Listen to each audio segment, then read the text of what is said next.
And welcome back, everybody, to another live reaction here at I'm Not a Coach. I'm your host, Dave Huerta.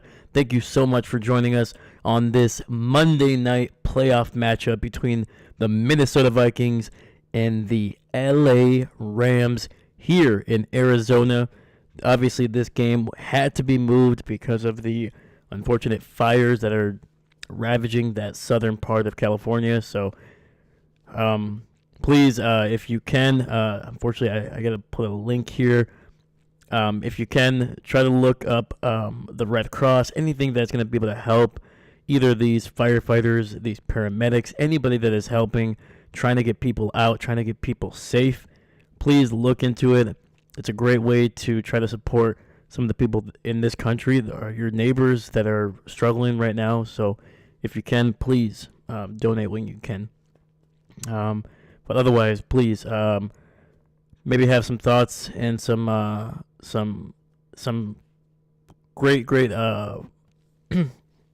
sorry, I have been sick all day. That's not helping. But yes, just please have some great thoughts for those being affected by these fires. First throw down the field. The Rams picking up the first down in Minnesota territory.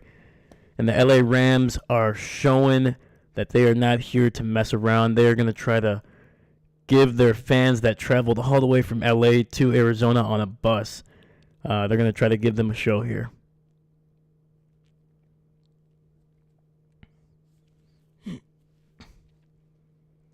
It'll be 1st and 10, ball at the 43 of Minnesota. Tight end in motion to the left. Stafford in the shotgun. Gets the handoff. Williams picking up about a yard on the carry.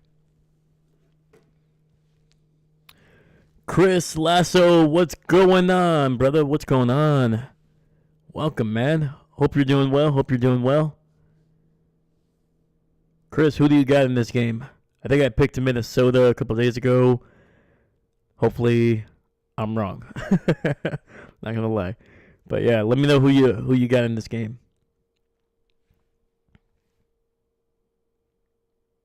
We got 2nd and 9, ball at the 42. Stafford gets back into the shotgun. 2 receivers to the right. Throws it to the left, and holy cow, what a catch. That is Tyler Higbee, the tight end, catching that little fade route barely down the left sideline. Holy cow. Actually, just outside the numbers, not really on the sidelines, but Ooh. Hold on. There might be something here. Did that ball ever hit? It does not look like it did. So, inside the 20 down to the 19, Puka Nacua in motion. Stafford under center, play action, throws it to the left, gets it to Nacua, who makes a man miss, but he's going to get roughly, looks like he's going to lose a yard on the catch and throw. Yeah, I got the Vikings as well, but the Rams are playing with a chip on their shoulder, so who knows? Absolutely, man. There is definitely not a given in this game. It is not like, to be honest with you, I wasn't thinking any of the other games were going to be blowouts, but, I thought Buffalo was pretty a shoe-in for a win. But, yeah, there's definitely no shoe-in here. We've seen how this Minnesota team, especially offensively, can struggle. Matthew Stafford throws it quickly and will pick up about 3, maybe 4.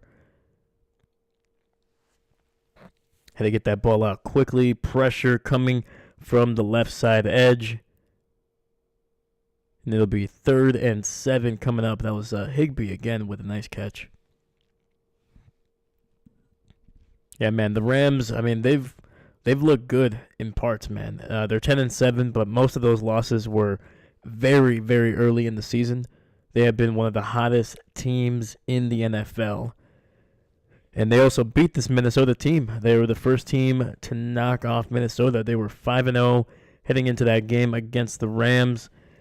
And Stafford and this offense really showed up And the Rams are going to have to use a timeout here. Holy cow.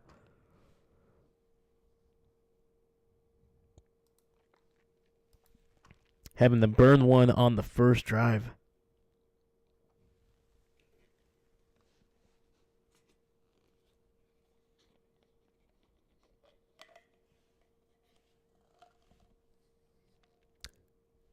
And David Stegosaurus, what's going on, man? Howdy to you, sir.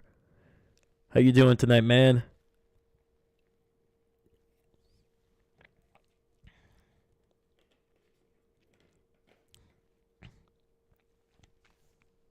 And we got 3 receivers on that right side. Stafford in the shotgun. Has his tight end to the left. Takes the snap. He's got a little bit of time. It's going to dump it underneath to Williams, and he's going to be about a yard, maybe 2 shy of the first down. It looks like it's going to be about a yard and a half. I mean, it's close. I don't even think the spot is correct. I think they might have taken about a half a yard away from that dive. Dahlia, what's going on? Hey, hello. And there we go. Dahlia, Packer fan, so got to root against the Vikings. Not going to lie. I'm hoping for the same. I'm hoping the Rams can take this one. 4th and 1 coming up, and the Vikings jump off sides. And that's going to be an automatic first down.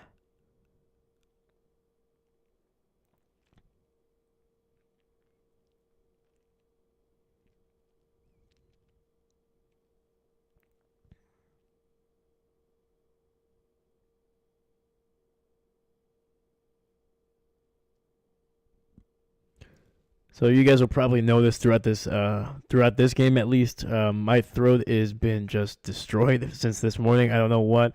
Woke up with a sore throat. I don't think I'm getting sick. Hopefully not. But yeah, if I don't talk as much during this, that's going to be a reason why. Stafford, play action, and he's looking over the middle, and that's a touchdown to Kyron Williams. Oh my God, that hurt my throat, but that was awesome. Ooh. Freaking 23 there, just over the middle, jumping in the air to catch that one right in the belly. And the Rams with a massive opening drive here. Might have wasted a timeout, but it counts. It got them the touchdown. We'll take that every time, man.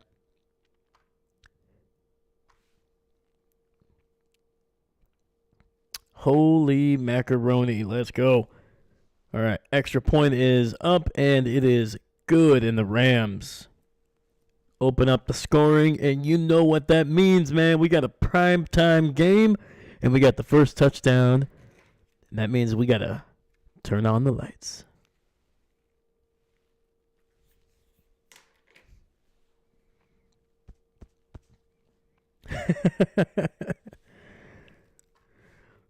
Hey, that's what she said.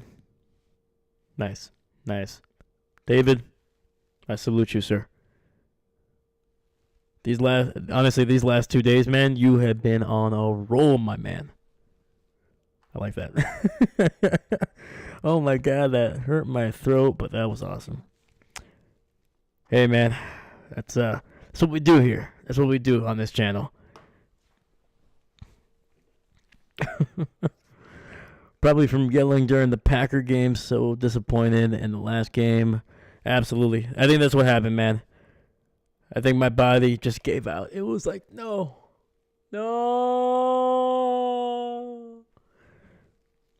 Yeah, I don't know.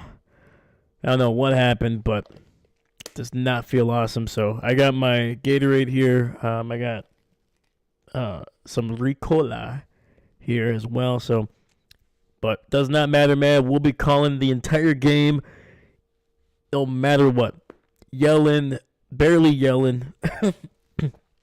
It's gonna happen. It's gonna happen. I'm a professional. We'll get it done. And then worst comes to worst, I got Dayquil in the cabinets there. We're gonna find a way. We're gonna do it. Because guess what, man? We ain't stopping for nothing. All right. Hope you feel better after some tea. Oh, man, I had some tea earlier today. Ooh, some green tea with some honey. Oh, man, so good.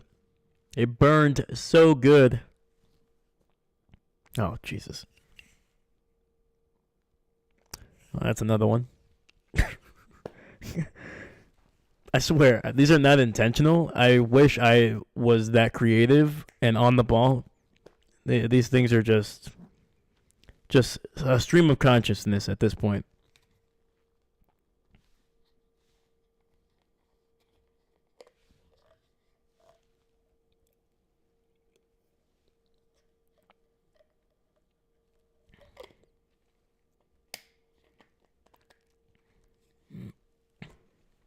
Yeah, and a big shout out, big salute to the first responders over there in LA and everywhere. Let's be honest, man.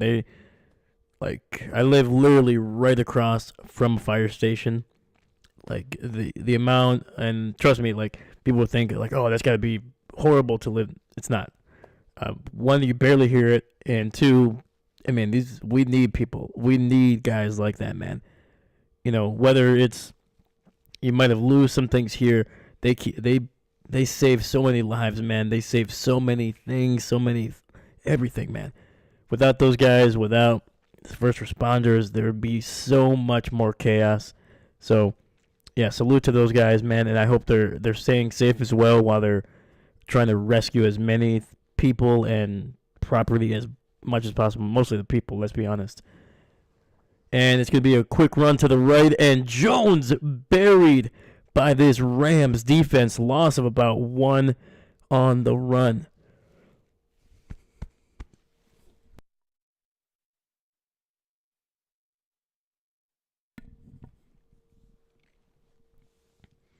So we saw last week, this Minnesota offense really just absolutely fall apart against Detroit.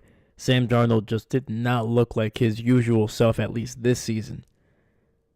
Second and 11, Jefferson in the backfield. Darnold looking, and he's going to scramble and going to be taken down inside the 24, a sack. And this Rams front seven, which is by far their strongest point on this defense, man. Those young guys, those linebackers, those defensive ends, man, they have gone after people. Jared Verse, Young, all these guys, Kobe Turner. Dude, these guys are just absolute monsters over the middle, man. And they're going to go after him. They did it when they beat the Vikings early in the season, and they're going to continue to do it tonight, man. 3rd and 21. Minnesota's going to have to show that they can be a threat. Darnold looking, throwing, and it's going to be well short. Gets it out to, I believe that's Jefferson. And that's going to be a gain of about 11 or 12. 4th and probably 10 coming up, I believe. 4th and 9.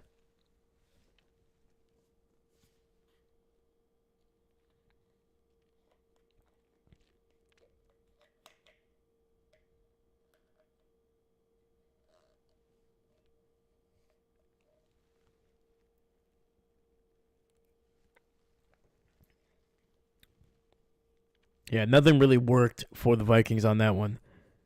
That's going to be a quick 3 and out. Oh, man, the returner for LA making the man miss and getting it down to about the 21. Oh, we got some shoving. Oh, boy, we got some shoving. Oh, man, it's going to get chippy here, man. It's going to get chippy. This is the playoffs. Both of these teams, they are literally playing for their freaking Super Bowl lives right now.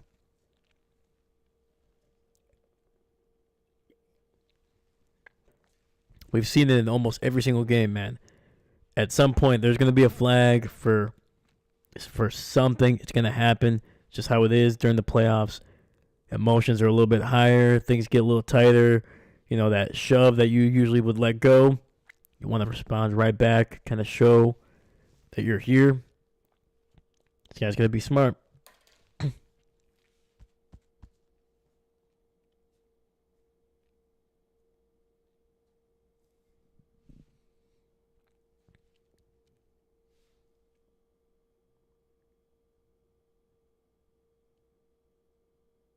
And David, are you going for the Rams here, or do you think the Vikings are going to be able to pull this one off? Obviously, we just saw that Rams defense play pretty well, but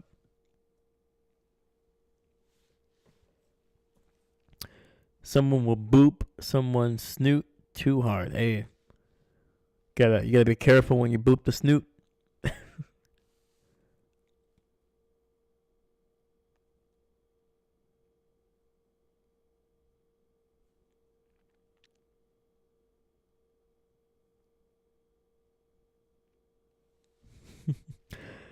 Boop the snoot, man. That was awesome.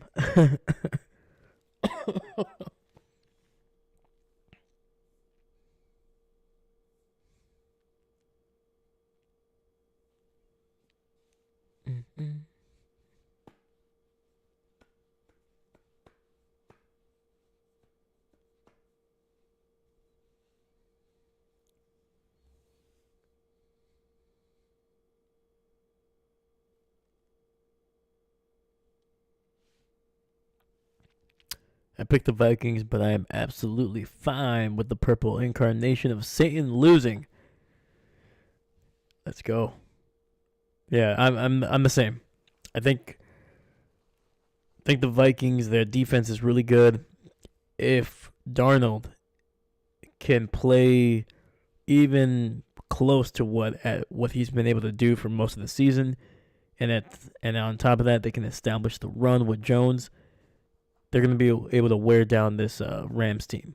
And it's a throw deep down the right, and that is a catch across the 40, and Robinson high pointing that one, taking a hit as he caught it, but holding on for a big first down the field.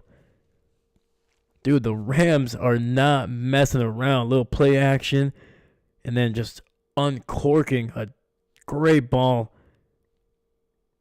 It's gonna be down to the 45 of the Rams, nearly at midfield already.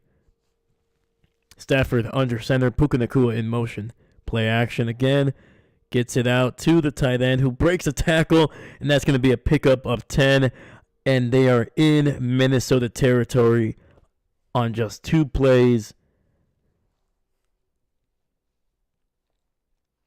LA, man, playing with some massive motivation. Like Chris said, they got a chip on their shoulder, and it's showing, man. They didn't come to Arizona to have fun. They came to Arizona to get a win. Stafford looking underneath and picks up about 7. That's going to be the other tight end, number 86.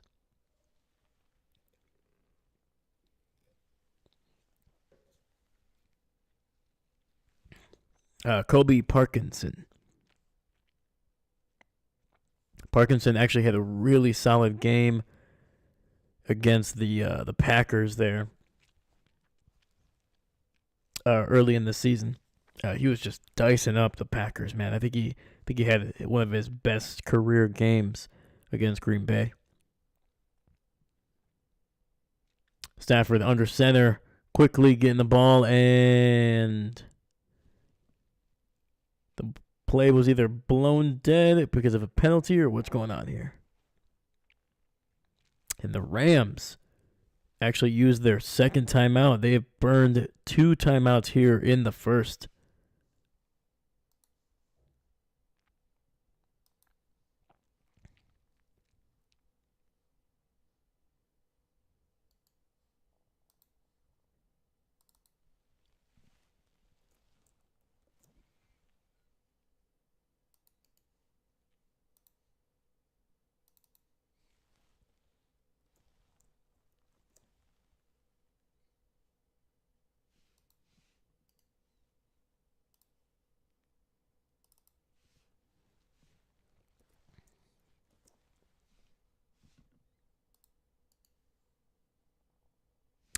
All right, we got Stafford in the shotgun, 2nd and 3, ball at the 38 of Minnesota.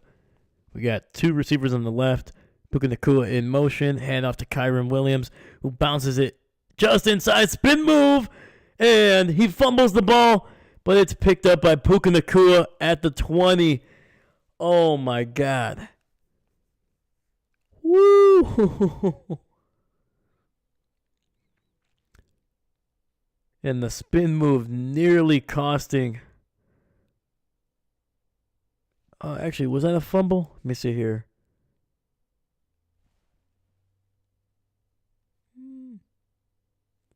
Actually, it might be in their favor.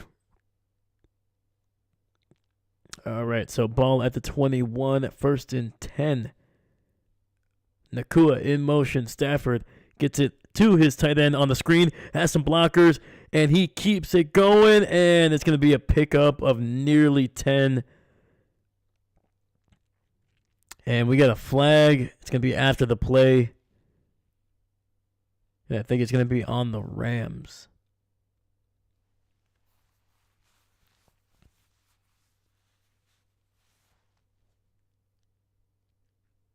Let's see what the call is. And it's going to be a personal foul on Limmer.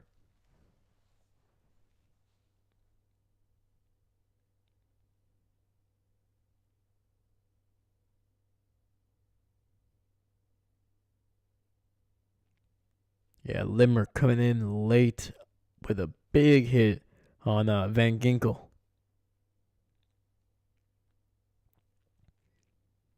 To be fair to him, I mean, Higbee was still being tackled. And Ginkel was kind of just right there, but it basically came from like the blind side, so I can kind of. So, 2nd and 16, ball past the 25 there. And that is going to be an incomplete pass to Nakua.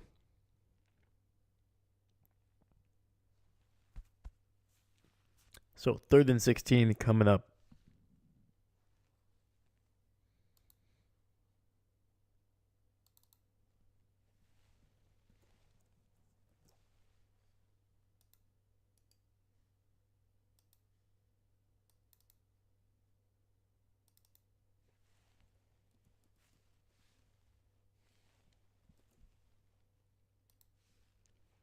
Stafford in the shotgun, 2 receivers stacked up on the left, takes the snap, throws it over the middle to his tight end, and he's going to pick up a decent amount of yardage, but definitely not enough to pick up the first. I think they're going to spot him somewhere around the 17, and LA is going to have to settle for a field goal here.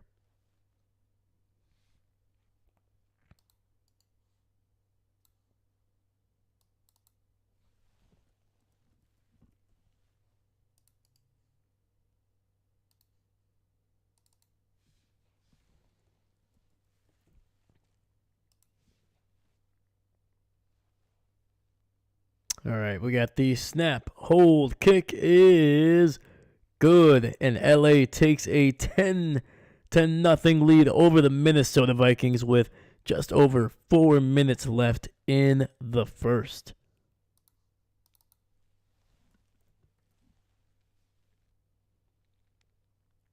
All right, man. LA jumping out on top quickly. That offense moving the ball down the field.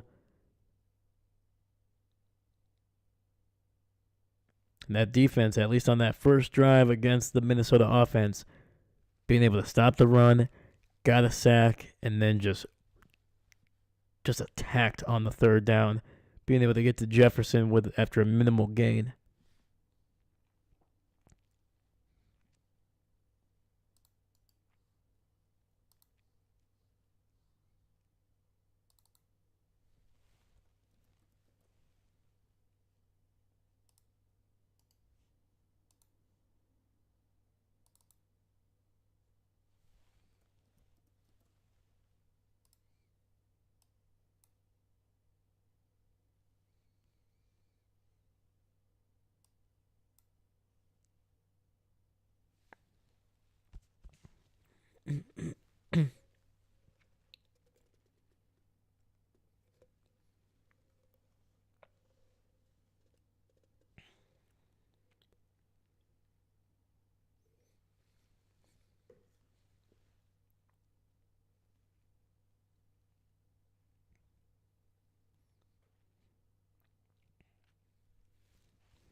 All right, so the winner of this game is going to go and face off against the Philadelphia Eagles in Philly.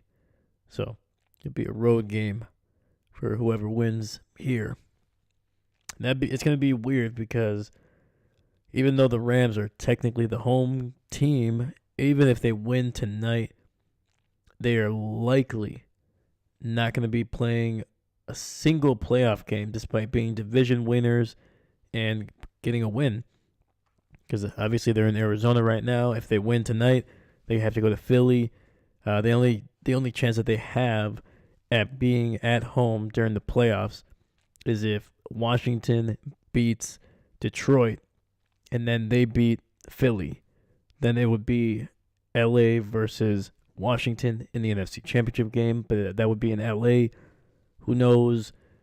Even if they'll be able to play in LA, actually, in just a few weeks.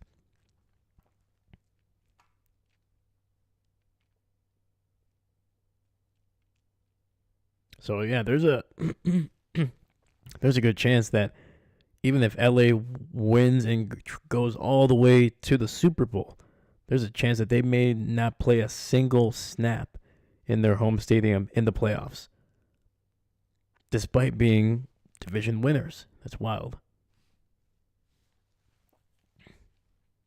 All right, we got 1st and 10. Darnold under center. Jones in the backfield with a fullback. Hand off to Jones, and he tries to get some yardage over the middle. And that's going to be some tough sledding for 2 yards.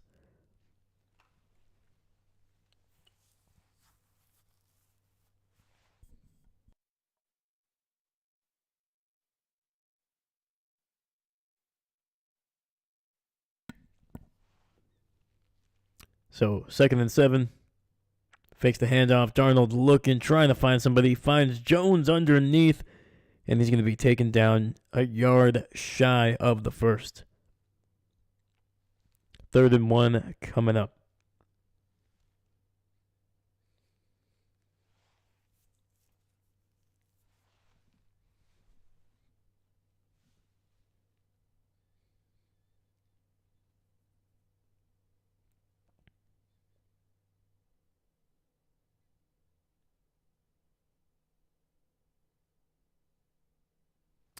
Darnold takes the snap, throws it, and that's going to be close. I think they're going to give him the catch.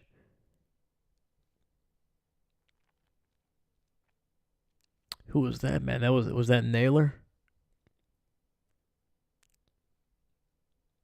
Yeah, got a foot, got a knee down. That's a catch. Oh, sorry, that's Addison. Jeez.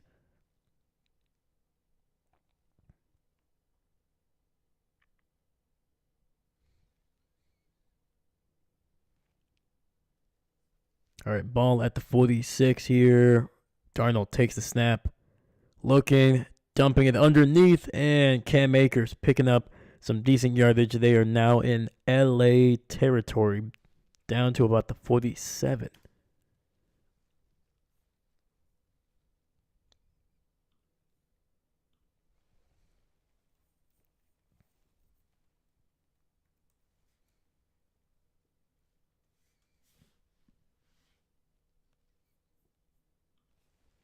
Darnold looking, throwing down deep to the right sidelines, and that's going to be Jefferson, who is wide open around the 25. Takes a massive hit out of bounds. I should say the hit took him out of bounds.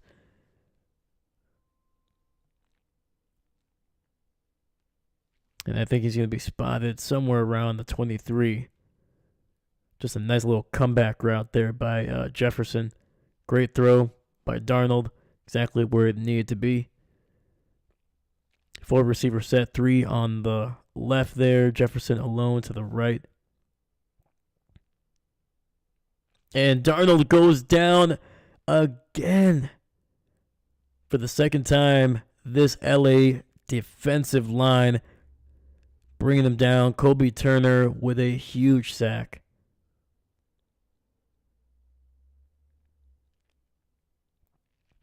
Yeah, Kobe Turner is a guy that I was hoping the Packers would draft. couple years ago.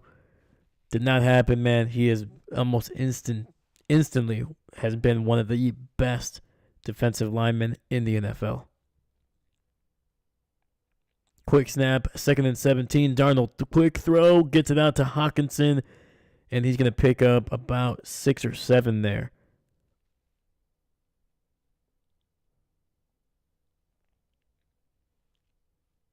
Down at the 24, that was a gain of 7, so 3rd and 10 coming up.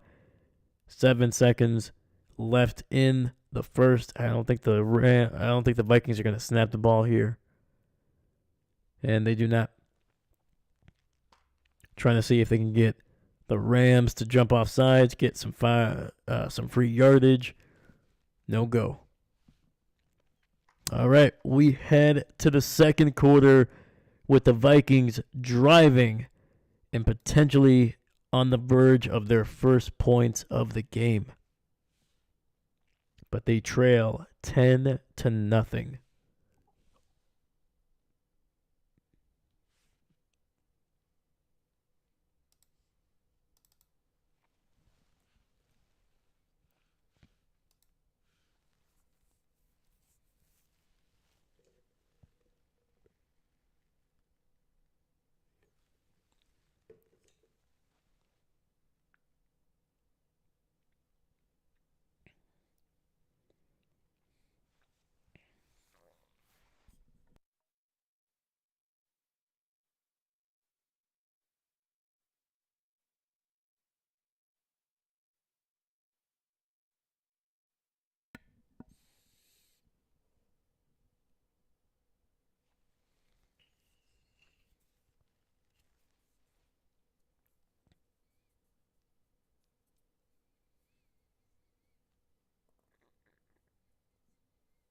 So the Vikings during this drive, man, they have been aggressive throwing the ball down the field, man.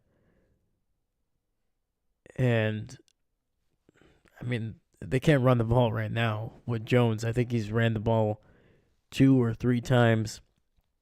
Biggest run was, I think, 3 yards. So they're gonna have to find ways to kind of force this defense to respect something. And I think throwing it down the field, man, you got Jefferson, you got Addison, you got right there. That is two of the best wide receivers in the game right now. Jefferson, obviously top 5, top 3 easily. Addison has almost the same skill set as Jefferson. Speed, size, can blow the top off a defense, but can also just make a lot of guys miss after a catch, get the ball in his hands quickly. Playmaker. So we got 3rd and 10, ball at the 24.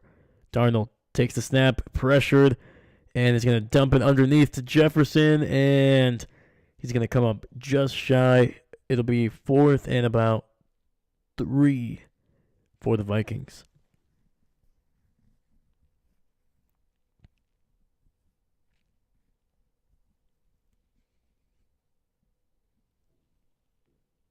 Just a nice shallow cross there by Jefferson, making the man miss, getting it inside the 20. The Vikings are going to settle for a Will Ricard field goal. Kick is up, and it is good. And the Vikings are on the board for the first time tonight.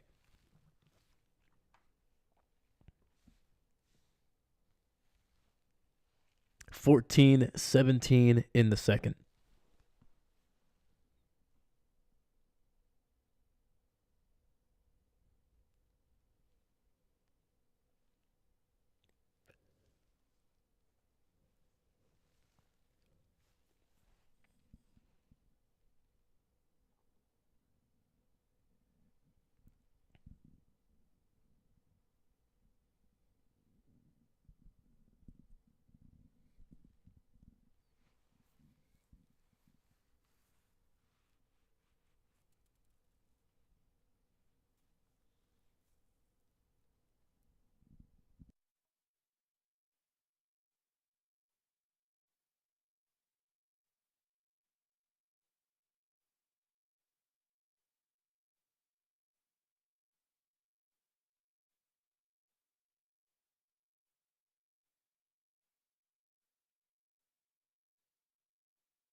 All right, so we're still on commercial break here, but let's talk a little bit about. So apparently, Mike McCarthy is not going to return as the head coach of the Dallas Cowboys. That is not too surprising. I think the talk of him coming back, I think it was more just to kind of generate some buzz, and it's something, it'd be a meme that that Jerry Jones would bring him back, basically. But yeah, I think you clearly saw that a good chunk of the locker room was kind of done with McCarthy. Not that they didn't respect him or that they weren't gonna follow what he was, or follow his instructions, his game plan, things like that. But it was more of like, yeah. But what have you done lately? What have you done for us, man? Like what? Like we're terrible this year. Granted, the Cowboys definitely got better as the season progressed, but it was just too little, too late, and I think it was just time for McCarthy to move on. I think he's still a solid coach. I think he still has value in the NFL. I think he's a guy that you give him a year or two, and he'll turn your franchise into a potential laughing stock to at least a team that is going to be competing for a playoff spot. Not saying he's going to win a Super Bowl or going to, consistently get into the NFC Championship game or AFC Championship game, but he's going to be able to get you to be competitive. You're going to be getting anywhere between 7 to 10 wins minimum with McCarthy. And for some people, that's mediocre. For some franchises, that is exactly what they need. 3, 4, 5 years of that, and you can start creating a winning culture. So, Jerry should have let him go sooner. What a crap show Jerry is. Yeah, but to be fair to Jerry, I mean, look at the teams that fired their head coaches this season. They didn't get better. And it's going to be a fumble! Fumble! I think. And that is Cashman bringing that one all the way to the end zone. And right now they are marking a touchdown for the Vikings. So that throw definitely looked intentional. I just want to see if it was.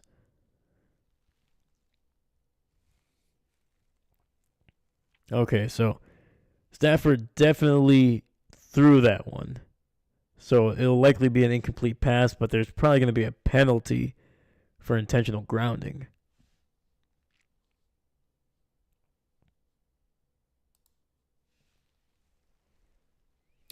Oh.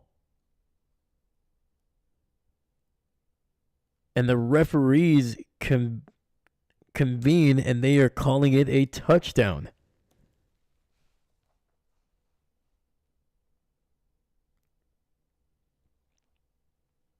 So the analyst is saying that it is an incomplete pass.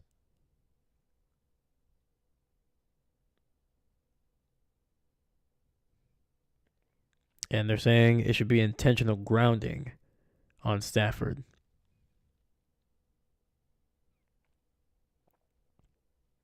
All right, never mind.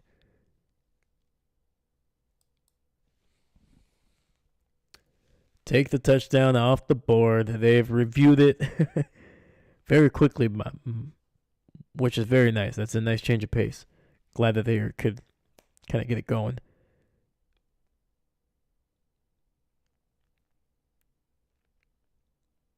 So, intentional grounding on Stafford.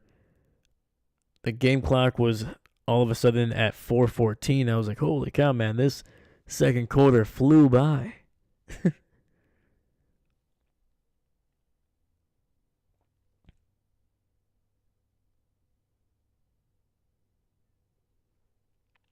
All right, they reset the game clock to 14:14, 2nd and 10. All right, we got two receivers on that left side. Stafford in the shotgun, Puka Nacua in motion. Play action. Stafford throwing it deep down the field, and that'll be incomplete. 3rd and 10.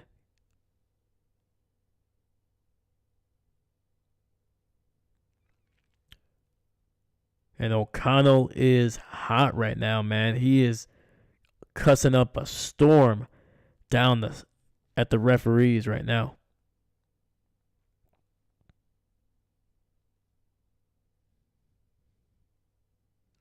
So apparently they did not call intentional grounding on that one, even though, I mean, he was inside the pocket. Ball did not travel past the line of scrimmage. And I don't think there was a receiver within 15, 20 yards of that throw. Stafford throwing it and incomplete, trying to get it to Puka Nacua.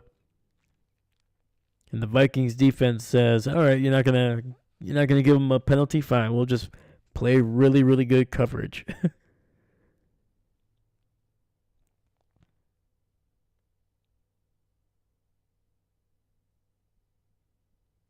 And that was Nacua working against the former Defensive Player of the Year, Stephon Gilmore. Seastrom! Oh, man. Oh, that hurt. Seastrom, what's going on, buddy? Howdy. I'm a little sick, bud. So, yeah. But it's good to see you, bud. It's good to see you. Eating some peanut butter styrofoams with my... Hey, there we go. Oh, dude, be careful, man. Better be careful. Those will sneak up on you. But they are good. They are good.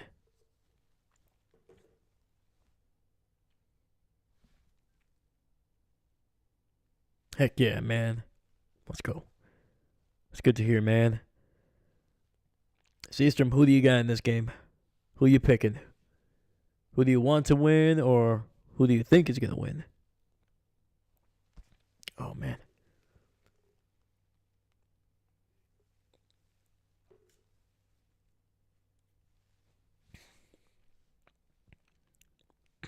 Nice. How do you feel about the coach, Mike, not coming back? That's a good question. That is a good question for Seastrom there. Surprised.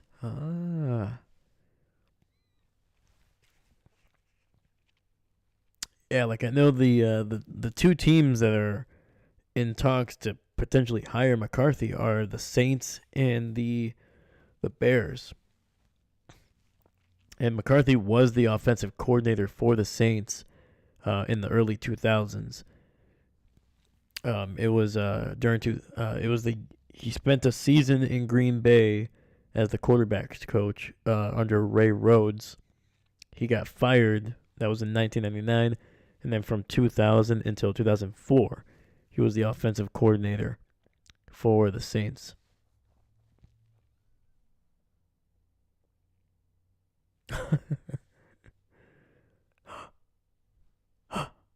Pika. That Pikachu meme. Fits so well, man. It fits so well every time.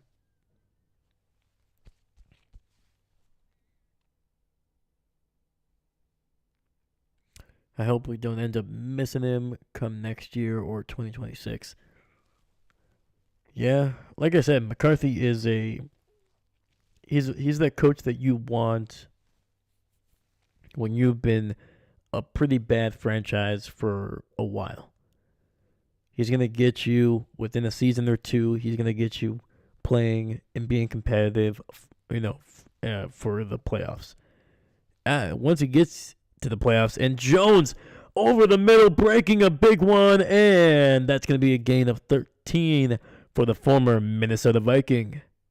Sorry, the former Green Bay Packer, current Minnesota Viking. Can you tell I still miss Jonesy on the green and gold, man? Still not completely sure. He should have been fired, but I welcome the change. We got 1st and 10. Toss to the right. Jones cuts it inside. One of his favorite plays. And that's going to be a nice gain of about 6 for Jonesy.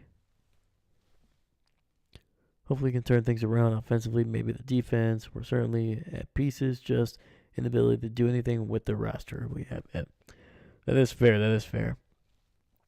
I think the roster is okay. I think it has good bones, as they would say. But they definitely need more offensive weapons, receiver, running back. The offensive line needs to be completely overhauled, in my opinion. And Darnold taken down with another sack. This one coming from the corner on the left side. Darnold never sensed it until it was way too late. And he lost some massive yardage. Great blitz.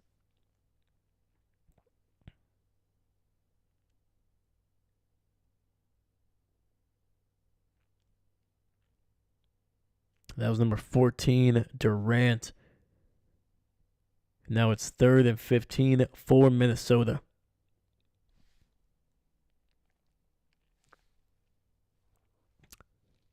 Darnold takes the snap, looking, throwing it over the left side, and that's going to be incomplete. Trying to get it to his number 1 target, Justin Jefferson.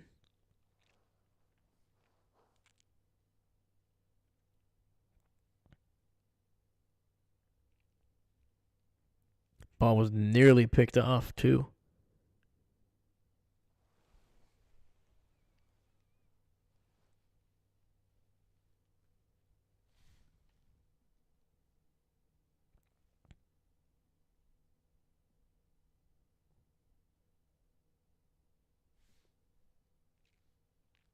And the punt is away. This is a solid punt, but unfortunately it'll roll in to the end zone. But there is a flag, and the punter is stunting.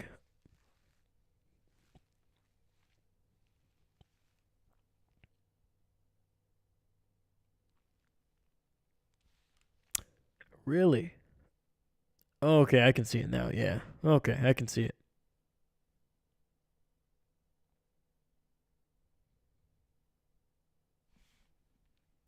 I want to say that last year's roster was slightly better. My biggest concern, so we still have some of the same needs. That is true. Yeah, the Cowboys. I'm trying to remember their draft. To be honest with you, I know they used their 1st-round pick on Guyton. He looked rough at times, but not necessarily an indication that he's going to be a bad tackle. I think he's just young guy, kind of big, probably still kind of figuring out how to move in that big body of his. So year 2 is going to be a big indication of whether that pick was a good one. And we got 1st and 10. And Minnesota still has the ball, obviously roughing the punter, or running into the punter might have been the call. No, that was roughing the punter for sure. So that was a Jonesy run over the middle, gain of just 1.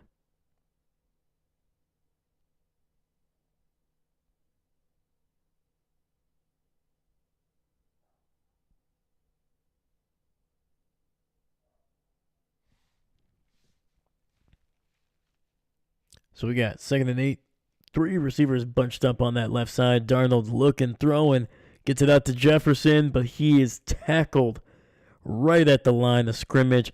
A heck of a job. That was Witherspoon with an amazing tackle.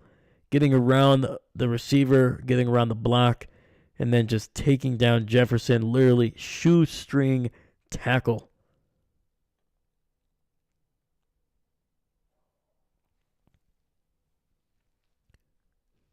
We got 3rd and 8 here. Darnold in the shotgun.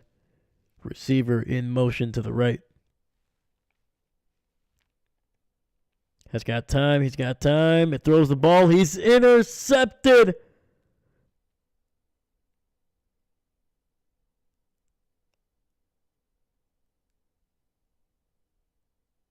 Oh boy.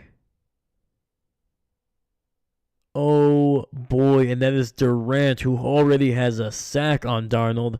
And now he might have just intercepted a pass by Sam Darnold. Oh yeah, that's a pick right there.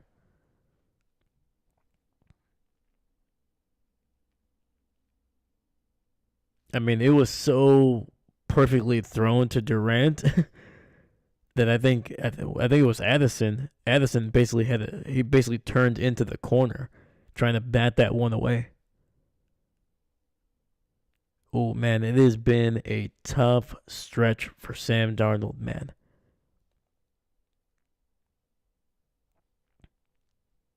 My dude is seeing ghosts out there right now. Will Jerry still be GM? I'm not sure. Those needs need to be addressed adequately. I think that's one of the biggest issues with the Cowboys. I think Jerry needs to give up a lot of the final say with these picks. And it's not that the Cowboys haven't drafted well; they've done pretty decent.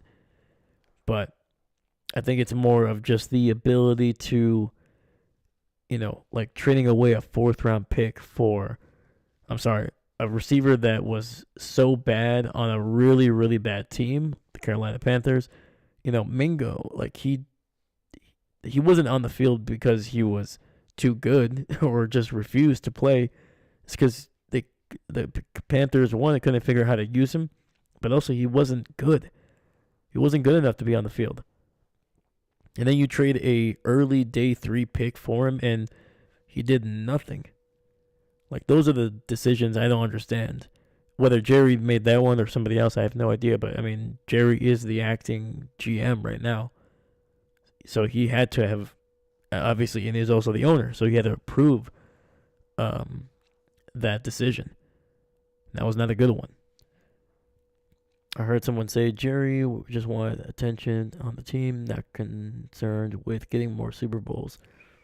Uh, I think we're at a great spot to be able to pick up some good players. Considering we don't need a quarterback, let me rephrase. We have a quarterback, not sure if we need one or not.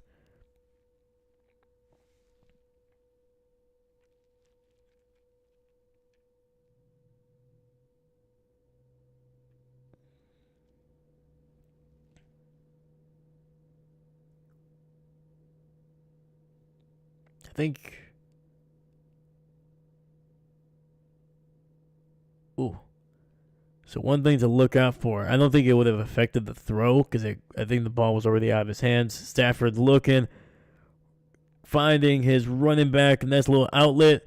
Kyron Williams makes 2 men miss. He keeps it going. First down for the Rams, but there's a flag. Likely going to be on LA here.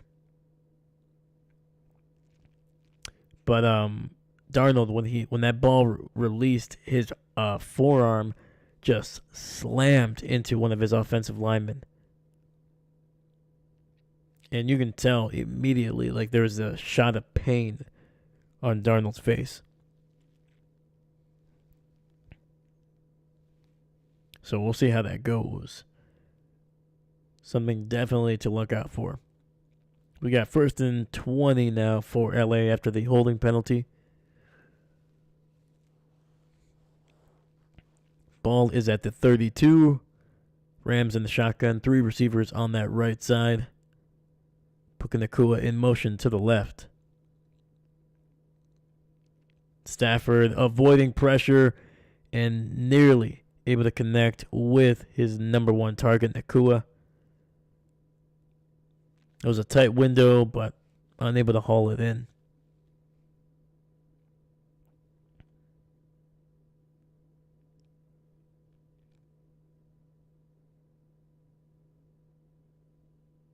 Yeah, that was just a straight up drop by Puka Nacua.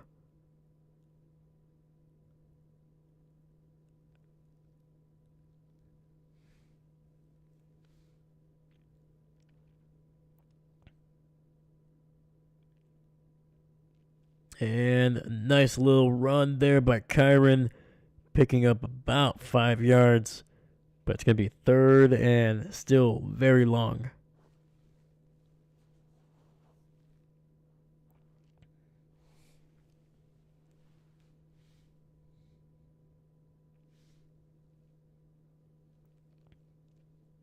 All right, we got third and 15. Stafford in the shotgun. 2 receivers to the right, and it's going to be... Oh, I thought it was going to be a false start for sure. Has to dump it down to Kyron and not going to be able to pick up the first down. Well short.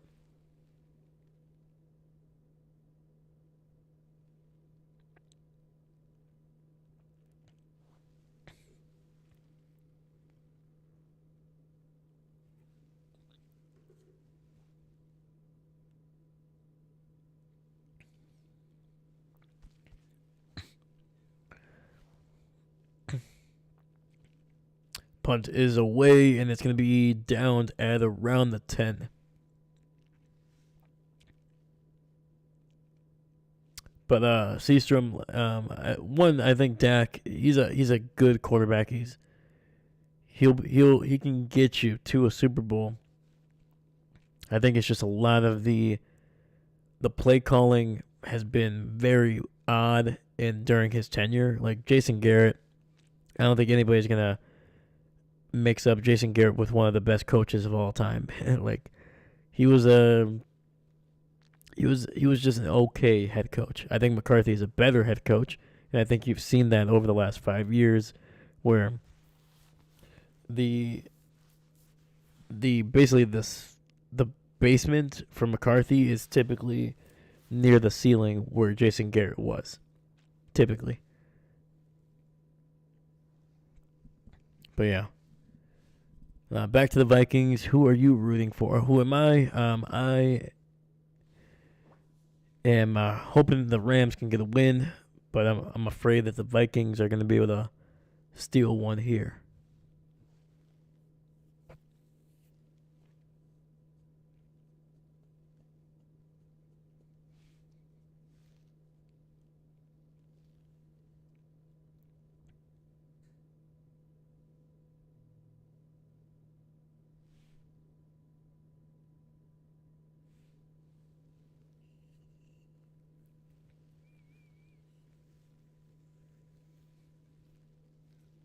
But yeah, I think McCarthy is better suited for like a transitional coach, in my opinion. I think for a bad franchise, hire McCarthy, give him 2, 3, 4 years, and I guarantee you, within those 4 years, you're going to be probably making the playoffs once or twice. Are you going to win a Super Bowl with him? Probably not, but he has done it once, so.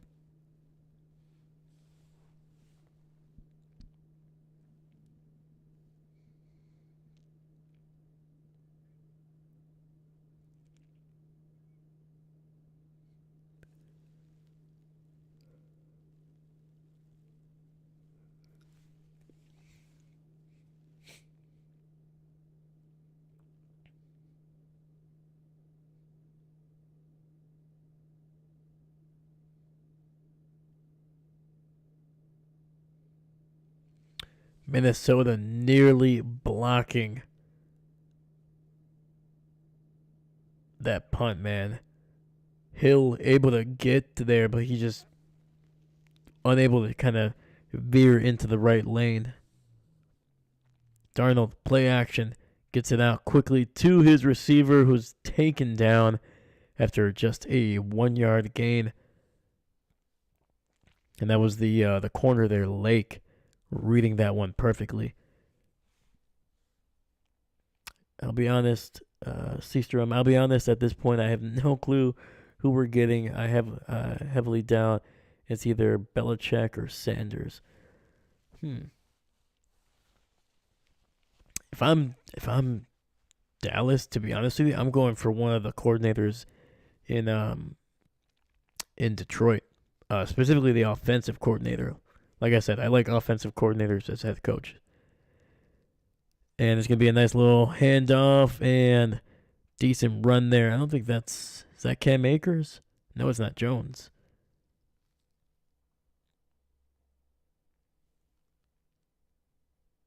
All right, Cam Akers with a nice little run, picking up 6, making it 3rd and 3, a lot more manageable here.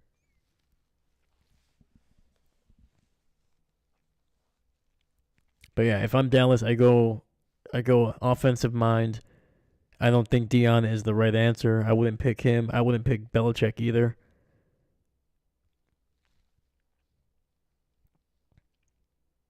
And Darnold, quick throw, gets it out to his tight end, who's across the 30, down to the 33. TJ Hawkinson picking up the first down. And the Vikings getting a little bit of momentum here. Ooh, the corner, man, giving him way too much leverage on the outside. Especially against a veteran tight end like that. Man, that is easy money for TJ Hawkinson. Don't give him the sidelines, man. Come on. 1st and 10. Fullback, running back in the backfield. Darnold under center. Pitches it out to the left. Cam Akers has a lane to the 50, 45, and taken out at the 40 of LA. Cam Akers with a huge run down that left sideline.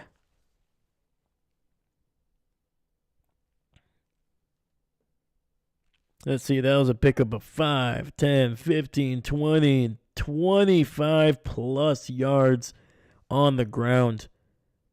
Darnold play action, looking, gets it out to one of his tight ends there underneath, and he's fighting for some decent yardage, and that's a gain of 4. There's a fumble!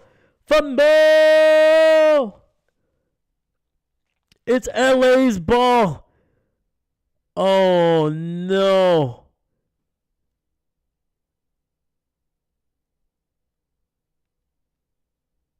Well, man, I'm going to have to see this here. No. I think Oliver's down for sure.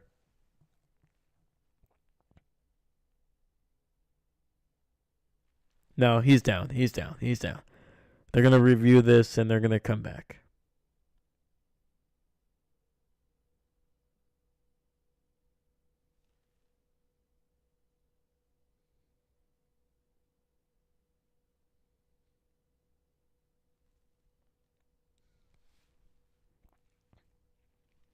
Let me see here. Seastrom, I think it'll be a coordinator too. I've heard they should trade coaches with the Steelers. That would be interesting. And David, don't do that to Tomlin. No, I don't think Tomlin. I don't think he's going anywhere. I think at this point, Mike Tomlin, if he's no longer the head coach, I think it's because he wants to retire, or he just doesn't want to be coaching in the NFL. I think at that point, there's been especially the Rooneys, they tend not to, they made the playoffs this year. They looked really, really good at times throughout the season. They just were bad at the wrong time. So I think the Rooneys are not gonna. They're not trading Tomlin, and I don't think they're gonna fire him either.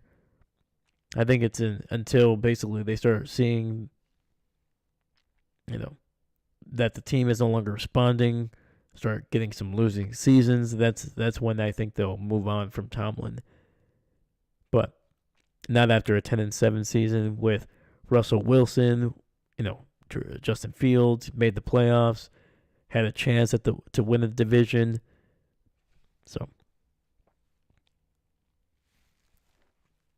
but yeah, if I'm Dallas, you gotta find an offensive mind, not just because I think that those guys tend to have more success in the NFL as head coaches, but you want a guy that's going to be able to talk the same language as your quarterback, the leader, the guy that you're giving $60 million to lead your team to the promised lands. On top of that, you have CeeDee Lamb, one of the highest paid receivers in the NFL. He's going to be able to talk to him. Like a lot of your big name guys outside of Micah Parsons and that defense, I think if you get a good D coordinator, they will be able to do that just perfectly fine. And it's going to be a run to the left, and the Rams read it perfectly. Loss of about 2, maybe 3, setting up a 3rd and long. So, but yeah, I think the head coach and the quarterback need to be able to speak the same language for there to be consistent success, in my opinion.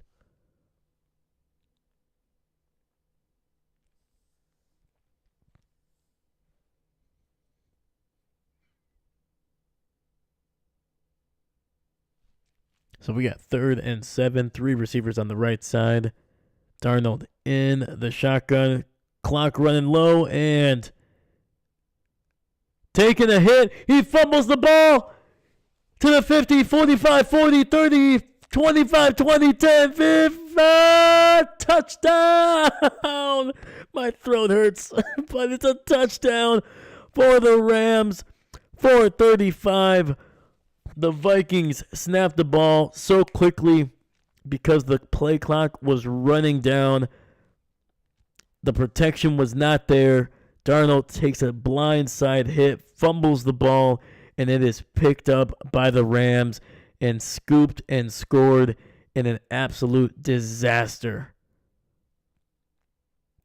And that is the 4th time Darnold has been sacked in this game.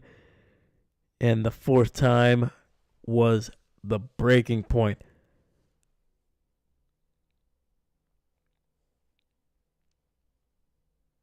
Oh boy. Oh boy. Oh boy. Extra point is good as well. I mean, the fumbles, man, I don't know, man. I don't know if it's the turf. I don't know if it's the Arizona air, man. It's dry out there. You know, maybe the hands are a little too dry. Things are slipping. Holy cow, man. Let me get this touchdown on the board.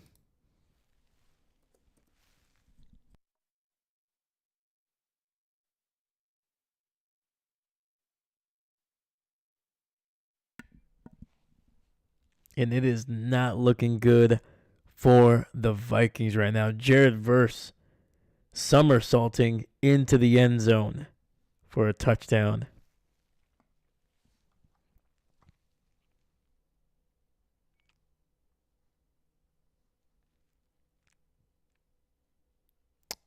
Ooh, almost a pick six. David, you know what Verse was missing before the somersault? A little bit of a spin move, man. Imagine if you did a spin move into a somersault. They might have given him 14 points.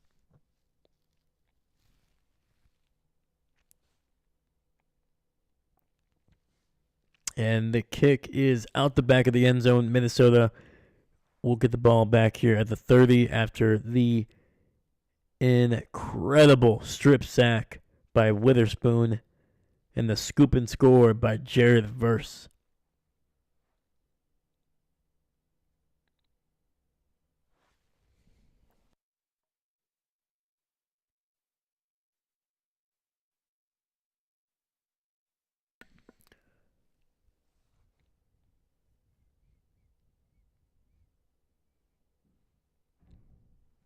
All right, we got 1st and 10. Addison in motion to the right.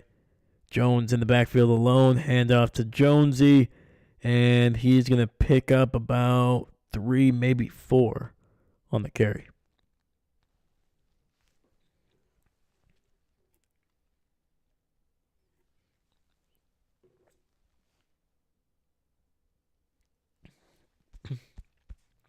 Four sacks, 6 tackles for a loss, an interception, a fumble that was returned for a touchdown.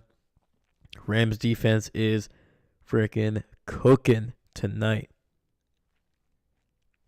2nd and 7, the receiver in motion to the right. Darnold in the pistol. He's going to scramble, trying to find something. He's not going to get out of it, and sacked again. The 5th sack on the night. And we still have 3 minutes in the first half, man. 5 sacks.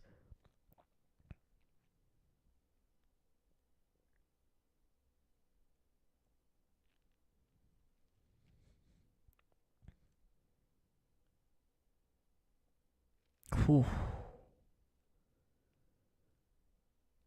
Like, I don't know what Darnold's doing, man. Like, what, dude? Just throw the ball away. Like, if you're not gonna run, throw it away. Throws the ball deep, and it's gonna be a first down for Justin Jefferson. A diving catch to get that one.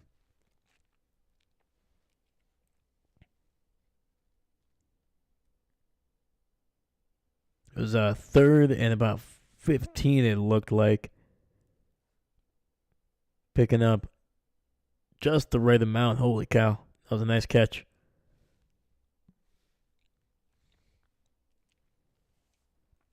Three receivers on the right. Darnold in the shotgun. Hands it off to Jones, and he'll get it down to the 45.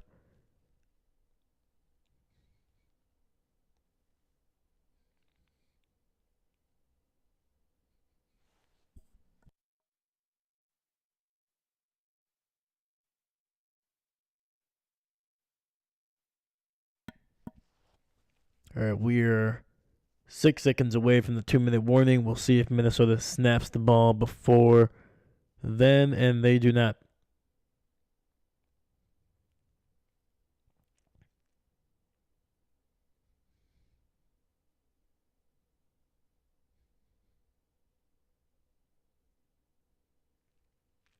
It has been an impressive half for this Rams defense. 5 sacks, nearly 7 tackles for a loss, 2 turnovers, including a defensive touchdown. They have made life miserable for Sam Darnold, man.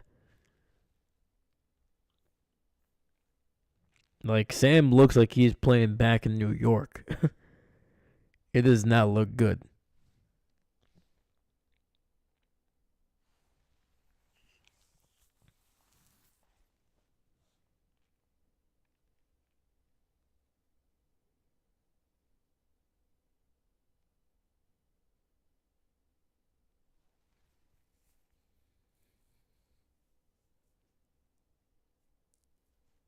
All right, well, speaking of coaching hires, what do you guys think of Mike Vrabel? Oh, hold on. Seastrom, wait, so if the Vikings have to play the Eagles, where do they play? Is it a Vikings home game? No, it would be in Philadelphia, right? Because the Philly is the 2 seed. Yeah, because it's predicated on who the division winner is, and the seeding, not based on the record.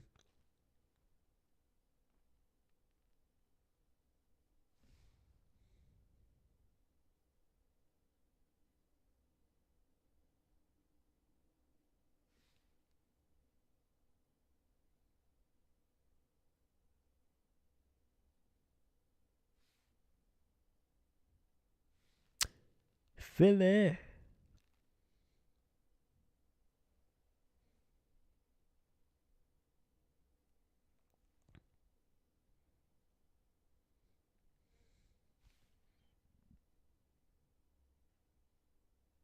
All good, man. I mean, it's not a bad question. I mean, let's be honest, man. The Vikings, if they would have beaten Detroit, they would have been the number 1 seed.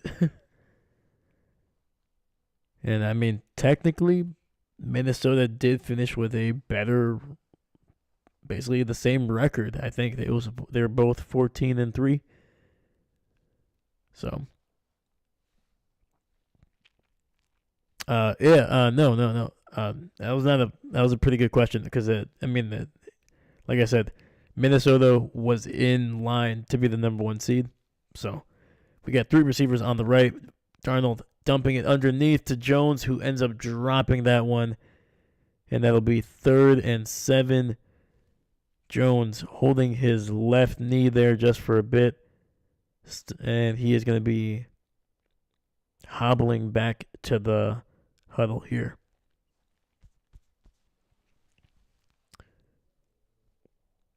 All right. I'll talk about Vrabel really quickly after this play. So we got 3rd and 7. Darnold in the shotgun. 2 receivers stacked up on the left. Single receiver to the right. Quick throw. Gets it out to Hawkinson, and he's going to be 2 yards shy of the first down. 4th and 2 coming up.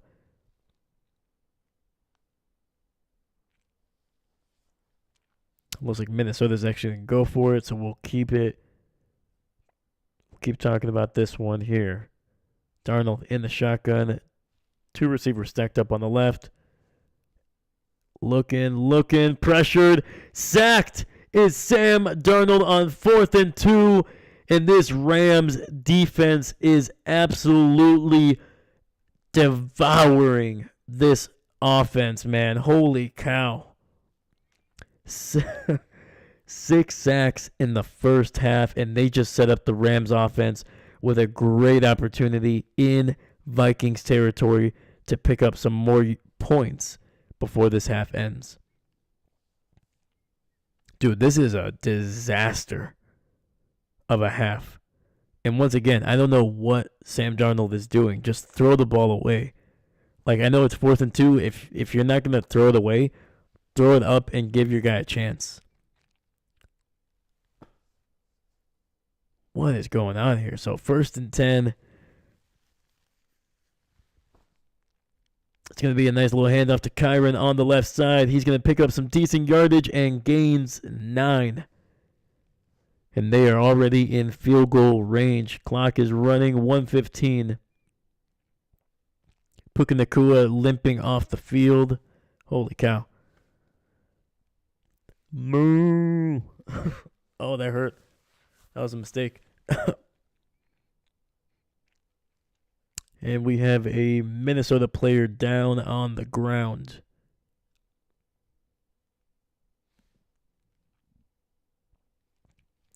My brain stuttered for a second. I was thinking a hypothetical scenario where the number 1 seed playing the 7th seed and the 5th seed and the 6th seed. Yes. So like that scenario, typically with lower, like 5th seed, 6th seed, 7th seed, if one of those teams were to host, that means that it would be in the NFC Championship game. Because in the wild card, division winners always host. And then in the divisional round, you're going to get at least one division winner that is hosting because they always get a bye. And then typically there would still be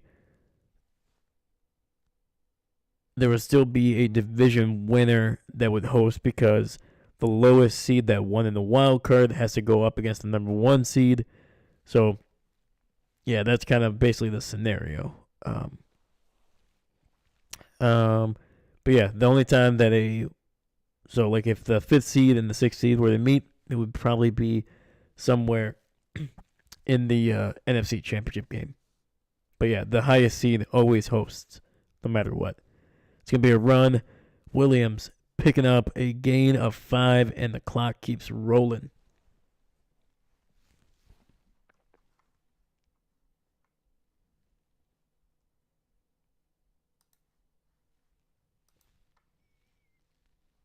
Stafford looking, throwing, and incomplete. Stops the clock at 45 seconds. 2nd and 10.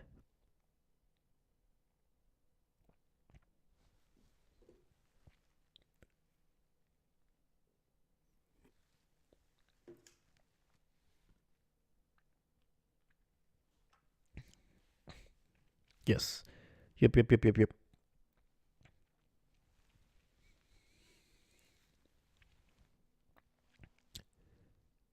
2-by-2 formation, 2 receivers on each side. Stafford, quick throw, gets it out to Puka Nacua, who keeps it going. Nice little spin move, keeps fighting, gets the first down, and the Rams are inside the 15. Clock is rolling. 30 seconds, 29, 28, 27, 26, and they cut away to a replay, so I don't know where the clock is. 20 seconds, 19, Stafford throws. He has a man, touchdown! And that is Allen, number 87, the tight end. And the Rams are absolutely running over the Minnesota Vikings right now, scoring a touchdown with 15 seconds left in the half, and they are an extra point away from making this a 21-point lead, 3 possessions before halftime. I was not expecting this.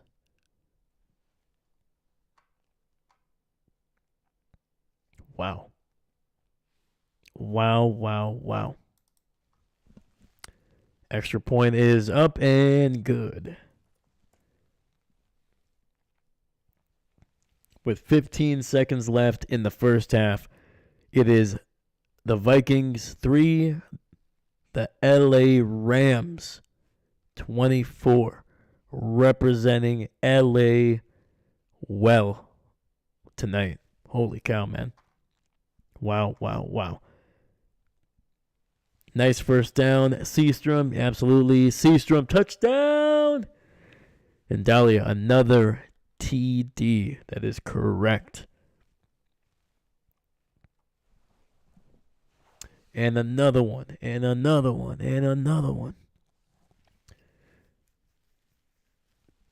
Dude, the Vikings are just in disarray.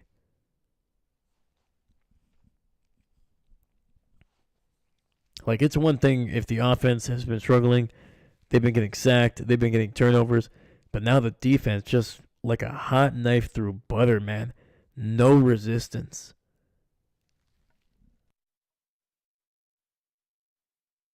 We're going to get a return here to the 20, down to the 23.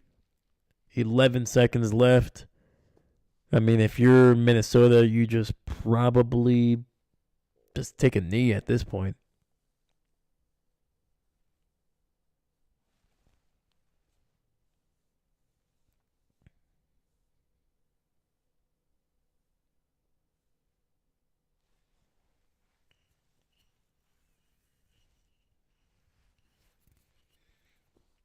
And it's a knee, and the Vikings are going to head into the locker room trying to figure out what the heck has just happened. Luckily for them, they will receive the opening kickoff here, so they will have at least an opportunity to respond first and try to make this a 14-point deficit.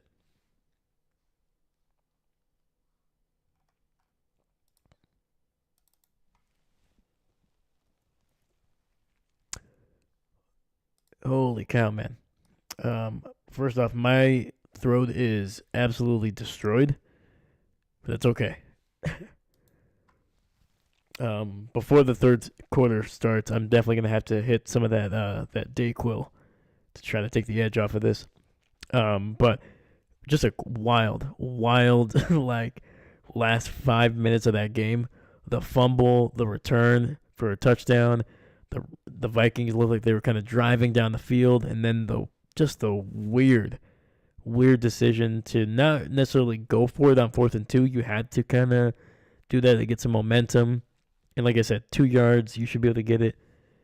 But then the decision by Darnold on the last handful of sacks, like the last 3 sacks, he's clearly in the middle of being sacked. Throw the ball away. Like, the worst that's going to happen is they're going to call intentional grounding if you can't get it past the line of scrimmage. It's like you got to have an internal clock, and he's done such a great job of that. He's been smart with the ball for most of the season. But now, in last week and this week, it's like there's just something in his mind that he's like, no, I got to make a play. I got to create something out of nothing. It's like, no, dude, just throw the ball away. Live another down. Don't give this defense an opportunity to either strip you, get a pick, and on top of that, don't give the Rams offense great field position. Throw the ball away, punt it away, change the field position, and trust your defense to get you the ball back. And like the Vikings defense was doing okay. before that fumble return for a touchdown, they had only given up 10, a single touchdown. So I'm not exactly sure what Darnold is thinking. Who knows, man? Are we going to see Danny Dimes in this game? How wild would that be? I don't think that's going to happen. I think they're going to ride with Donald until basically there's probably not a chance to come back.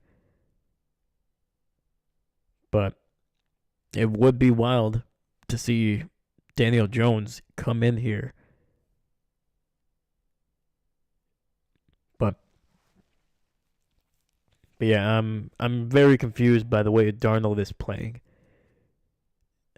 He's not making quick decisions. The routes are there. He's missed open guys. Like on the interception, there was a wide open Naylor who was running across the field from the left to the right. If he would have hit him, he would have been not only getting a first down, but potentially significant yardage afterwards. But yeah, I'm not sure what's going on with Darnold, man. Hopefully they can fix it, man. Hopefully they can get this game close because, I mean, they gotta do something. It's looking horrible. Seastrom, 13 for 16, 113 yards isn't bad. Just the interception and fumble is hurting them. Absolutely. But yeah, I'm not necessarily like when Sam throws the ball, it's going well. It's just when he holds on to the ball, that's the issue. And that's what I'm saying. Like, throw the ball away.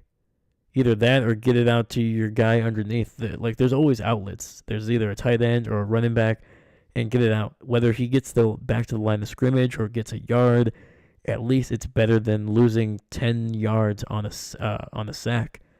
And then, if you lose 7-8 yards or more, all of a sudden that second down turns into, 2nd and 18. And even if you get a great play, 10 yards or more, you're still going to be needing some big chunks on that third down. So it's like, put yourself in a position to live another down. And on top of that, don't allow the defense to make a play on the ball while you have it. Give it to your playmakers. So yeah. No, like I agree with you, Seastrom. Like the numbers look solid for Sam Darnold. It's the decision making that I'm questioning. Like, just there's been like at least 2 sacks where he's clearly getting wrapped up, and he's still trying to find somebody down the field, like as if he has all the time in the world. It's like, no, man, throw it away.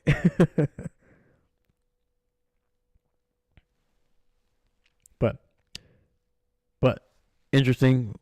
Let's look at the stats here. So we talked about Sam Darnold, no touchdowns, picks, and he has 113 yards through the air, but he's been sacked 6 times for 52 yards. So basically almost half of the yardage that he has. Cam Akers 3 for 30, Aaron Jones 7 for 30. Justin Jefferson 5 for 58, and TJ Hockenson 3 for 28. Otherwise, everybody else has a catch or for less than 8 yards or less, I should say.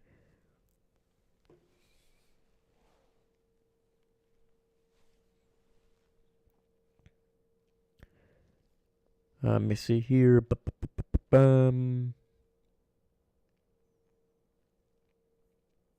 That's kind of it for Minnesota. Their defense, no sacks, no turnovers.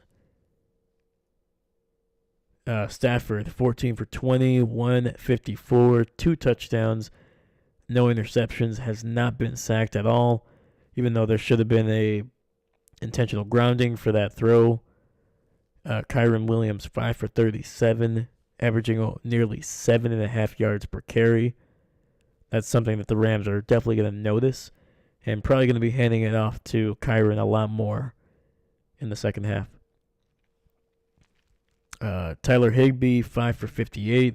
Puka Nacua, 3 for 38. And Demarcus Robinson, 1 for 23. Kyron does have 3 catches for 16 yards and the touchdown.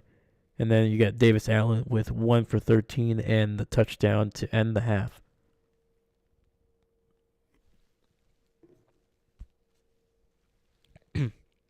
Defensively, we talked about it. 6 sacks, 7 tackles for a loss, 1 batted pass, 1 interception, and a fumble returned for a touchdown.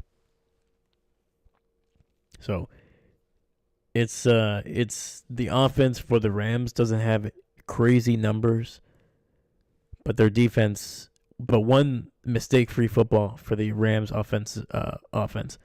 No turnovers, no sacks, very few penalties, and they've just been consistent. They haven't been spectacular, but they haven't hurt themselves, and they haven't put themselves in bad positions. And then the defense has just been world class. It's been amazing. So, yeah, it was an impressive half, needless to say.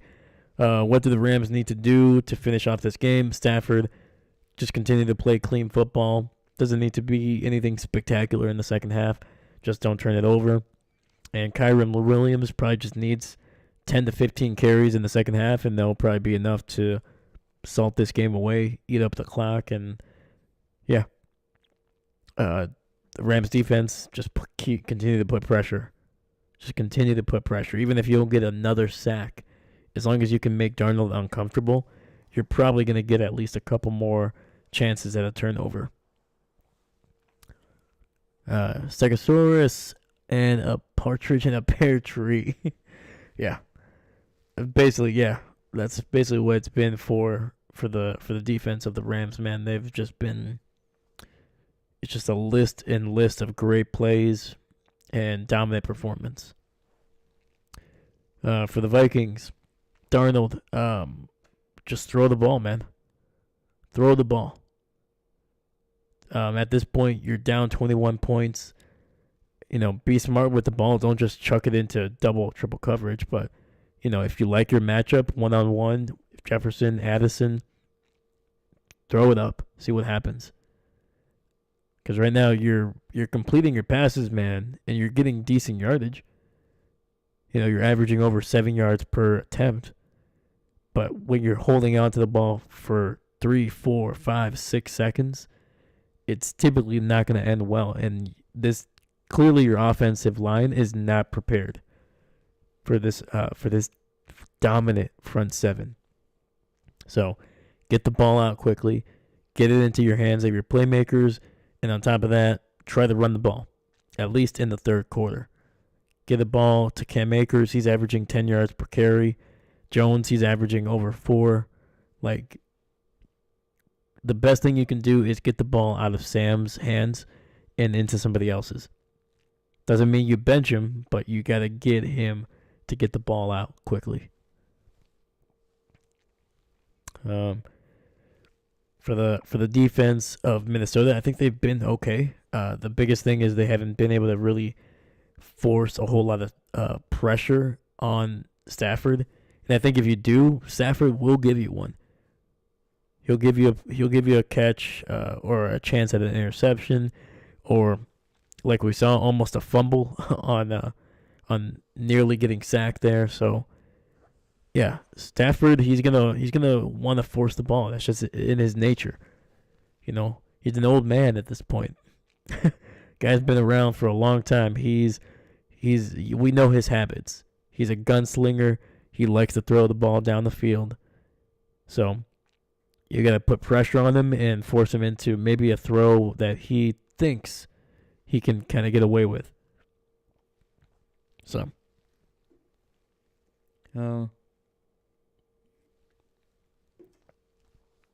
yeah, that's kind of what these teams need to do. It's going to be a big uphill battle for Minnesota. So, yeah. So before the third quarter starts, I'm going to grab some Dayquil. So I'll be right back, guys. Enjoy Couch. He's a big history buff. So talk about some history with good old Couch here. He'll take care of you.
David, I don't sling my guns.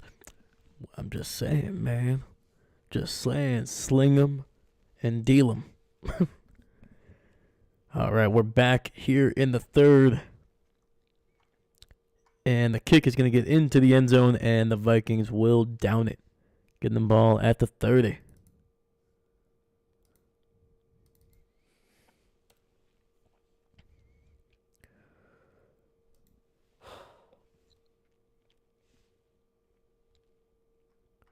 Couch, tell us your opinion on the desolation of the Ottoman Empire. Ooh. Ooh. Oh, don't get this guy started on the Ottoman Empire, man. We'll be here until the Super Bowl. This guy's talking about the. Oh, here he goes. All right, it's gonna be a quick throw to Jones, and then it's gonna be incomplete. Jones not ready for that one. Not expecting the pass. Not a good sign. Not a good sign.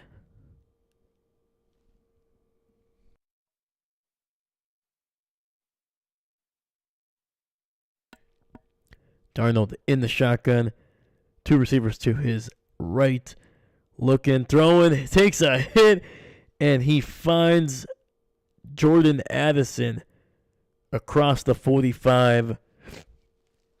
And they're getting close to midfield here.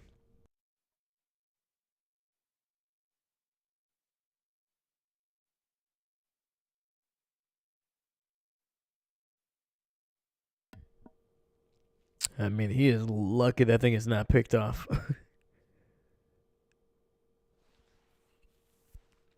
right, 1st and 10, ball at the 45. Single receiver to the left. It's going to be a toss to Jones on that left side. He's got some blockers, and he'll get it down to the 50. Nice gain of 5. From the man out of UTEP, Texas, El Paso.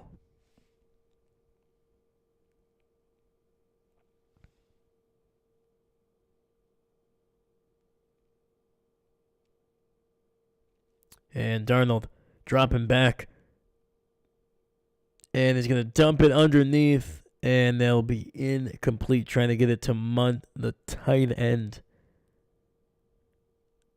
Looked like Darnold was about to uncork a pass deep down the field. But then, was that Verse? Verse able to get a hand on Darnold's throwing arm. So Darnold just bringing that ball back in, trying to get it out to his underneath route. Just not enough on that throw. So we got two receivers on the right. Darnold in the shotgun, looking over the middle and incomplete. Thrown behind his receiver Naylor there.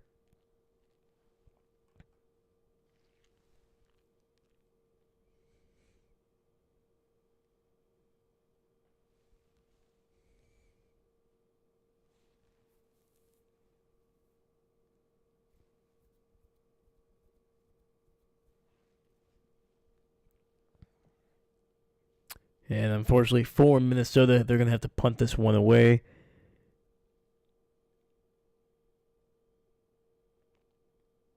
And the difficult night for Sam Darnold continues, man. Has absolutely regressed. Like, you can tell, you can see it on his face, man. He's completely at a loss for what is happening right now. He just doesn't seem like he's in it.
Oh, that was gross.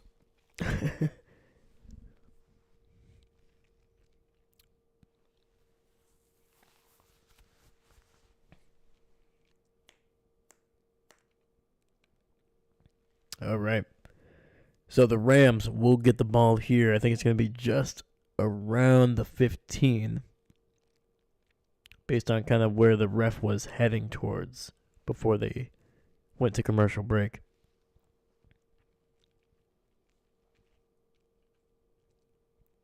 I think it would be too early, even if they got a touchdown here. I think 31-3. I think it's still too early to call it a game, or the end of the game, basically. But I mean, dude, the room for error for the Vikings on offense and defense is basically slim to none.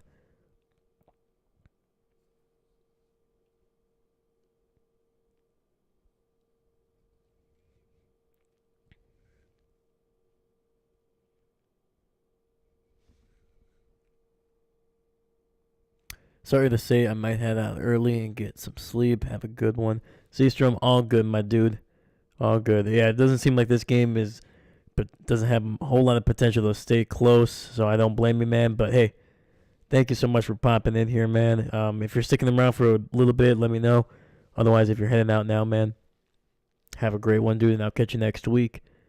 But yeah, man, hopefully there's some good news for the Cowboys on the head coaching search.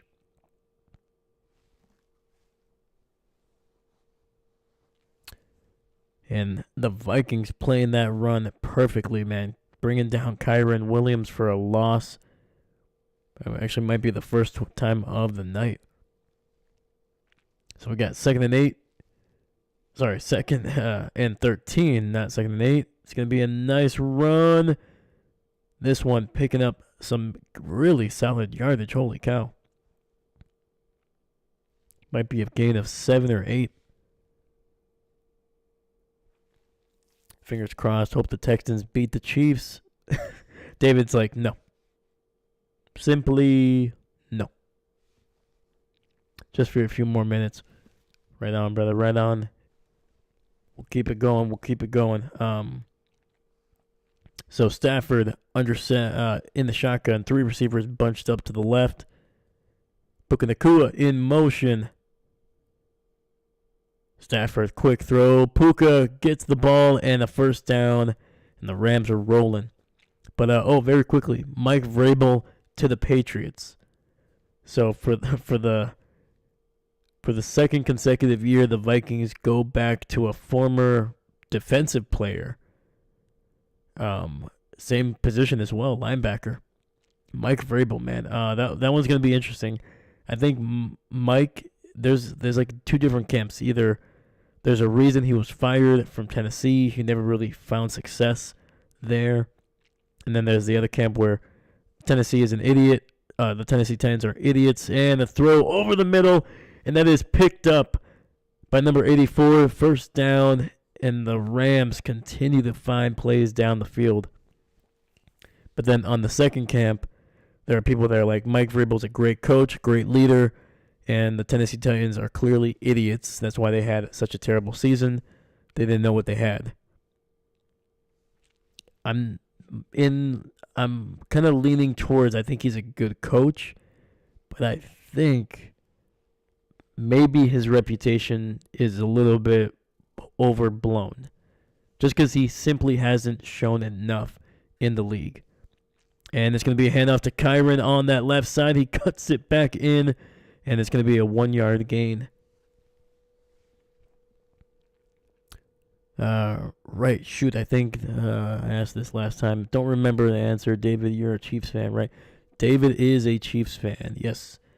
Yes, he's a Chiefs fan, but he does root for Green Bay as well.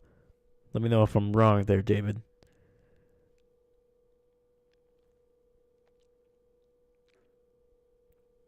Oh, look at that. Speaking of Chiefs fans, we got a Chiefs fan in the stands.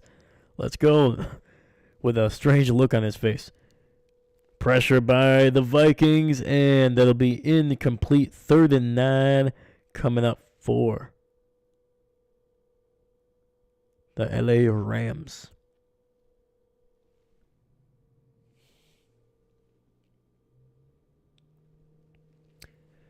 Dude, people give him were giving Jordan Love some guff about his stat line this year. 25 touchdowns, 11 interceptions. Dude, Mahomes only has one more touchdown than he does. I'm just saying, just based on stats. Come on. I don't think Jordan regressed. I think he was just dealing with some massive injuries. Didn't play as great as he should have been. And it's going to be a throw and a catch by Cooper Kupp down the right sideline. First down, and they are inside the red zone of Minnesota. That is a veteran quarterback just throwing the ball up there for his guy, underthrowing it because he knows either Kupp is going to be able to come back for it or he's going to try to attack it and the corner is going to panic and probably give him a free first down. Luckily for Kupp, it was the former.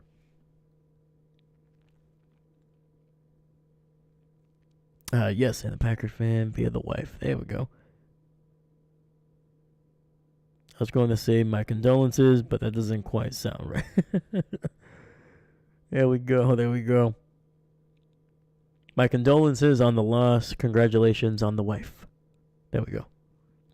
Chiefs are all good. I'll give you that. Wish I had your coach. Andy Reid, man. Offensive mind.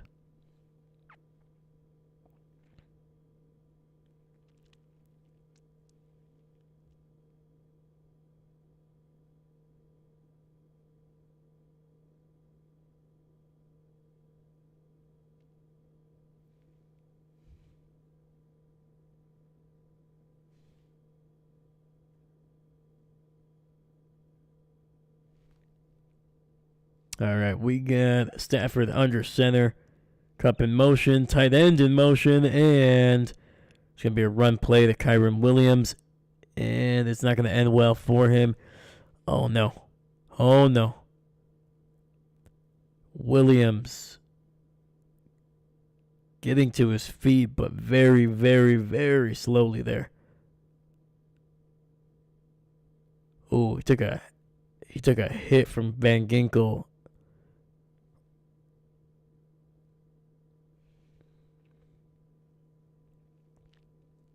I respected the Packers before me and the wife, so I had no problem embracing them more.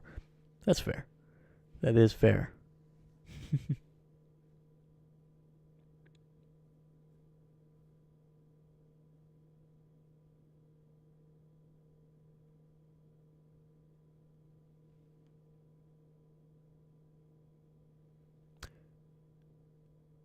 Yeah, so Williams was kind of spinning, so Van Ginkel just hit him right in the back. You can definitely tell that it was either his knee bent weirdly or it was just a hit to the back, and it just kind of stunned Kyren. So hopefully he's okay, man. The guy's just a great back. Like, that's a dude that you want on your team, like, regardless of, anything else. Just a great dude. Seems to just be willing to do anything. Is a workhorse as well. So.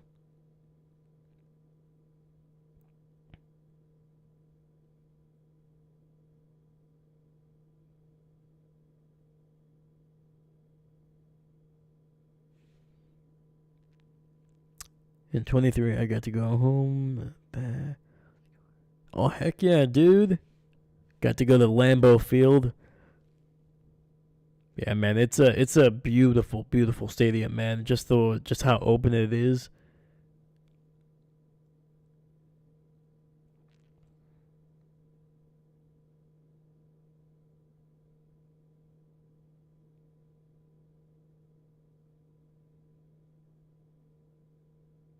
And then I've been to a couple preseason games over the last I think back in my first Packer game, it was still preseason. I've never been able to make it to a regular season game yet. But the first game I ever went to was during the 2010 season. That was I got to see Sam Shields as a rookie, undrafted corner, pick off Peyton Manning and take it for a touchdown. So that was awesome. That was the first time I was like, "Who the heck is this Sam Shields guy, man? This guy's fast as heck." But yeah, I think he was trying to remember who Peyton was trying to throw it to. I think it was either Reggie Wayne or it might have been the tight end Dallas Clark. There you go, Dallas Clark. And Sam Shields, dude, just baited Peyton into that throw, picked him off, and then just took it all the way to the house. It was awesome.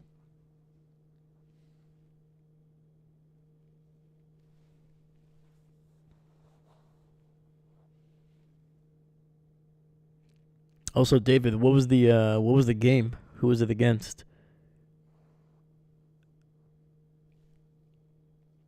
All right, we got 2nd and 2, ball at the 26 here for the Rams. It's going to be a nice little end around for Puka Nacua, breaks the tackle and fights for the tough yardage inside the 20 down to the 19, gain of 7.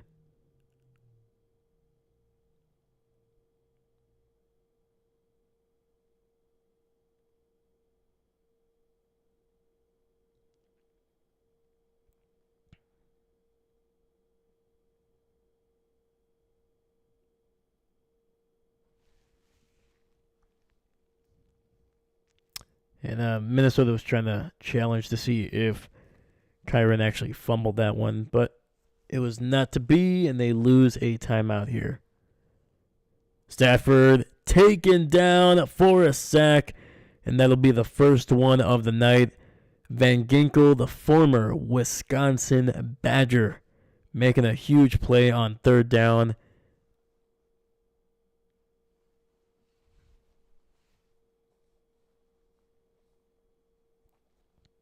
Oh, great spin move.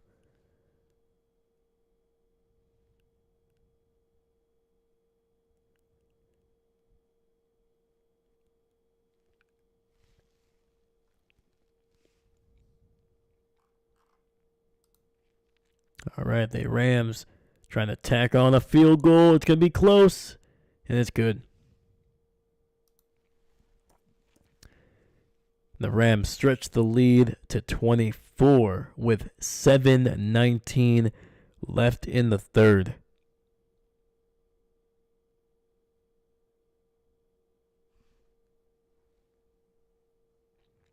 And New Orleans at Green Bay. Ooh, let's go. Oh, I know which one. That was week 3. Packers were down. It was either 16-0 or 17-0, and then they scored. I'm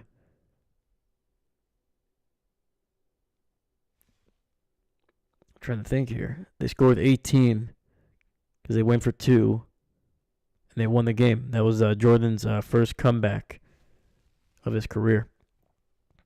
He scored the game. He scored a rushing touchdown in that one. It's a nice little fake. I think it was to the right.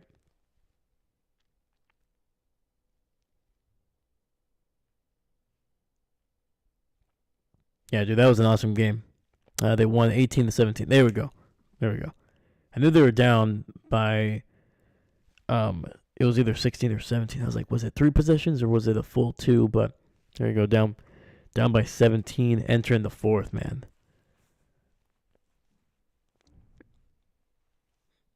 Yeah, dude, that was just an incredible. Dude, I cannot believe that actually happened, man. That's awesome. You get to experience that live, man, dude. That must have been phenomenal.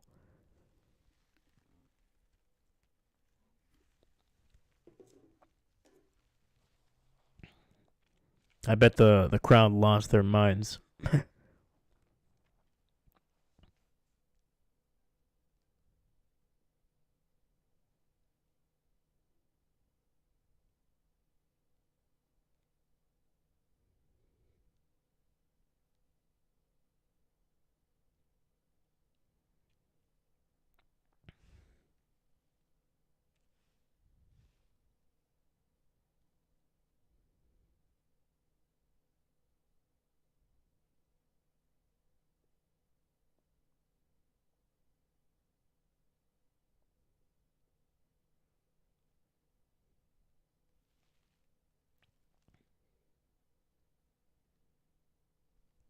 All right, the Rams kicking this one off.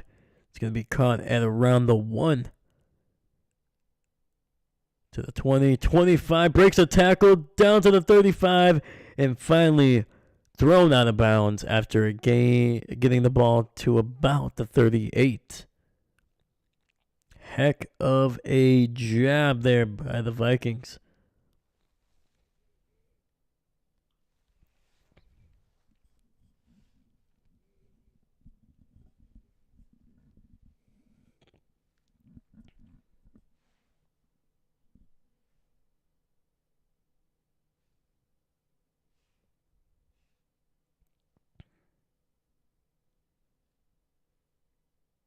Darnold under, and he's going to hand it off to Jones, and Jonesy going to be stopped after a gain of about 5.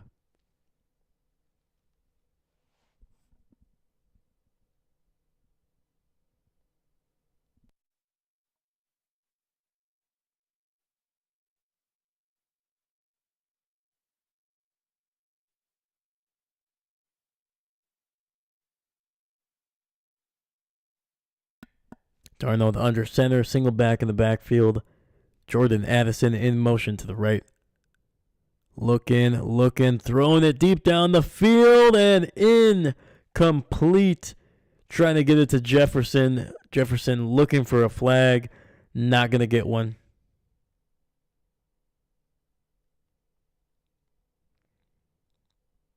And that was Witherspoon, who has been having himself a phenomenal night.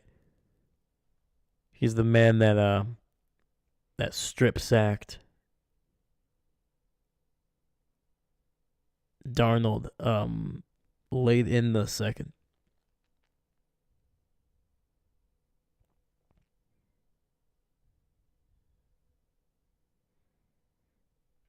Third and 5, Darnold takes the snap in the shotgun. Pressure, finds his man over the middle. And that's going to be Jalen Naylor with a first down catch, and they are in Rams territory.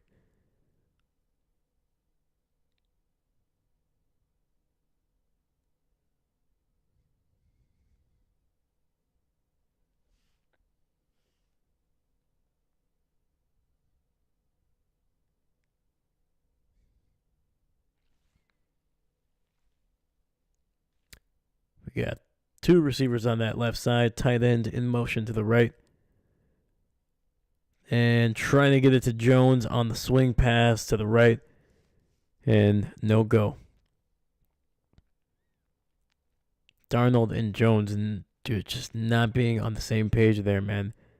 I think that is the 3rd time they've tried to connect, and the ball's just not where either Jones wants it to be, or Jones is not where Darnold wants him to be.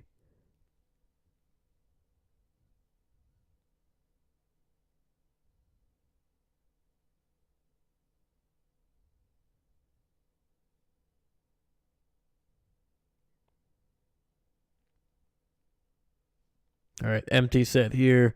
2nd and 10. Darnold slipping, a sack, and Jones gets absolutely lit up from behind. Pass will be incomplete. There is a flag on the field, though. Looks like it's going to be on the Rams. And it's going to be holding prior to the pass, so it'll be an automatic first down, but it's only going to cost the Rams 5 yards.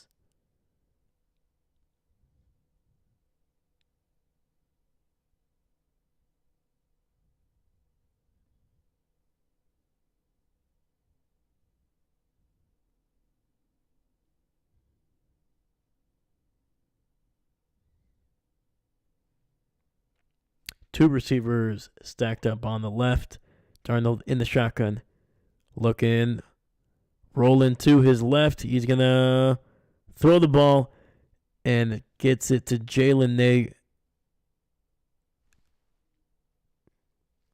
All right, I thought he bobbled the pass just for a little bit there. But Naylor able to catch it Ball was behind. Oh, he did bobble it, but he kept both feet in bounds. But gain of 12, first down, ball at the 26. Darnold looking, and gets it out to Hawkinson to the 10, to the 5. Touchdown! Minnesota gets their first touchdown of the game. And it looks like they're going to go for 2 to try to make this a 16-point game. 2 possessions. Once again, ball just a little bit behind. Darnold not making it easy on Hawkinson on that one.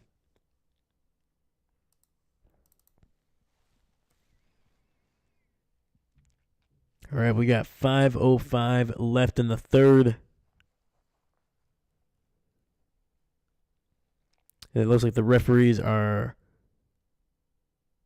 stopping the play here or halting the game to make sure that Witherspoon, number 4 for the Rams, heads to the sideline. Might be a possible concussion protocol going on here.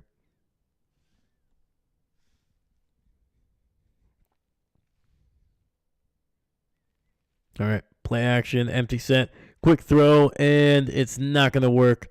Trying to get it to Jefferson, and he's going to be taken down right at the line of scrimmage. And the Rams hold the Vikings to just 6 points on that touchdown, and it is now 9-27, 18-point lead for the Rams. Holy cow.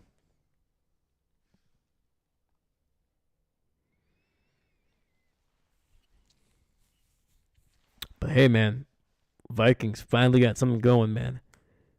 If they can get a defensive stop here, get the ball before the fourth quarter starts, who knows, man? Who knows?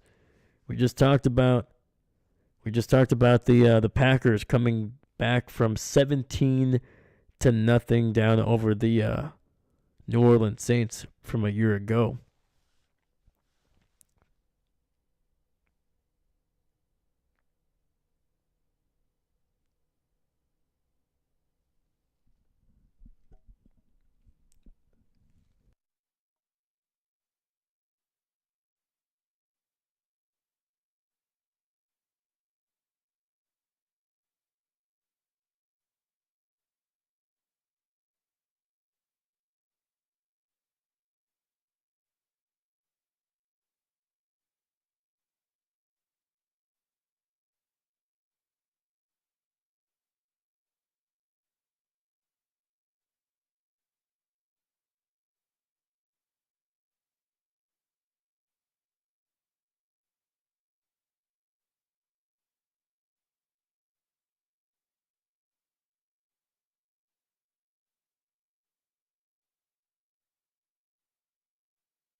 David, you are correct.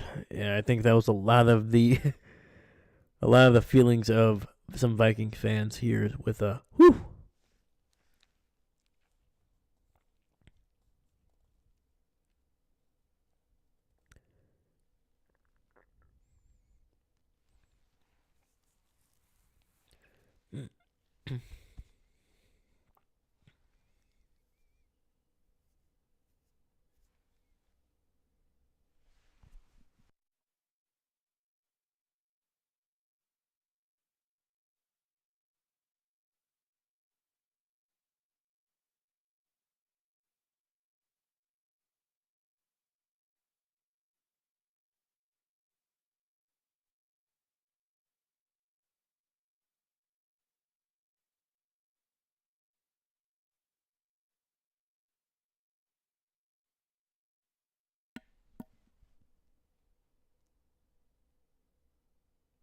And the kick is going to go into the end zone. Rams will get it at the 30. Trying to see if they can respond to the touchdown here by Minnesota and potentially probably put this game out of reach if they can get a decent long drive going.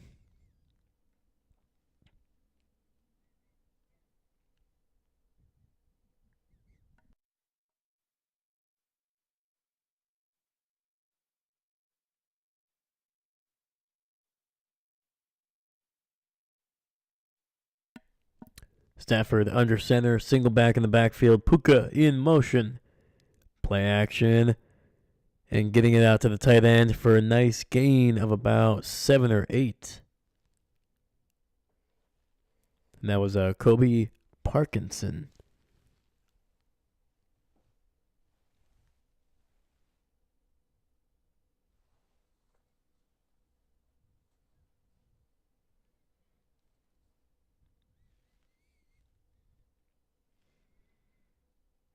So far, the Rams have just run the ball 10 times in this game. They have thrown the ball 26 times. Holy cow, man.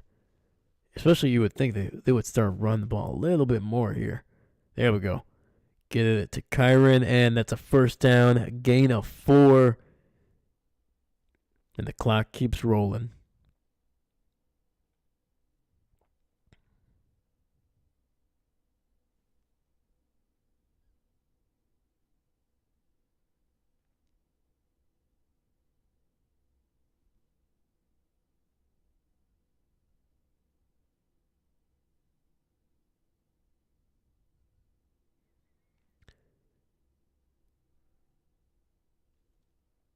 Kyren almost losing his shoe, trying to get some help from Stafford on that one.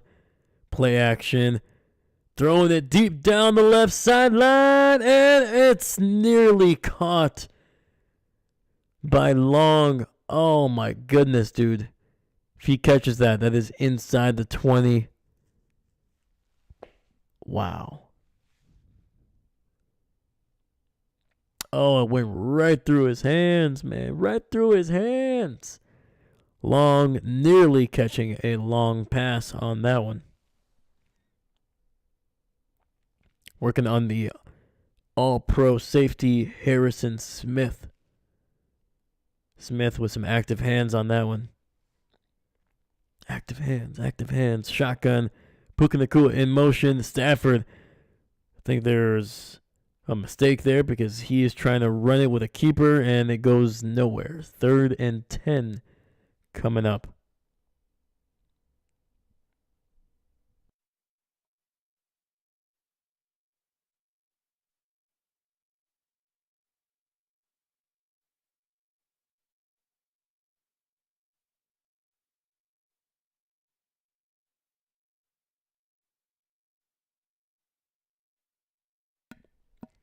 Empty set for the Rams. Puka and Kupp all on the left side. Stafford quickly throws, gets it out to Puka, and it does not go well. Picks up about a yard.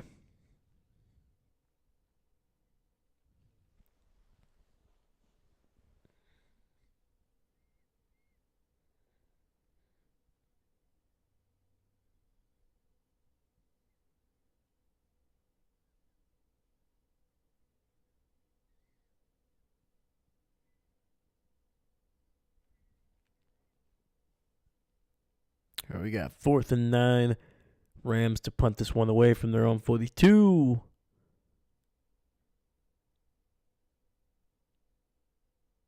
Oh, it's going to be a phenomenal punt. Ball is spotted at the 4. Minnesota's going to need to go 96 yards if they want to get a touchdown on this drive. Holy cow.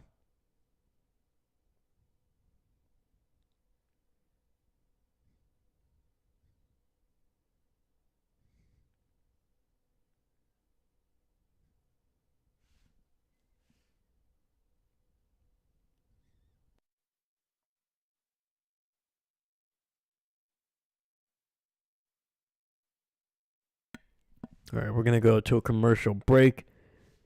We're going to see what the Vikings can do, man. Like the last drive, man, they look good. Throwing the ball down the field. Still can't run the ball at all. But, I mean, get the ball down the field, man. Got to pick up some chunks.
All right, so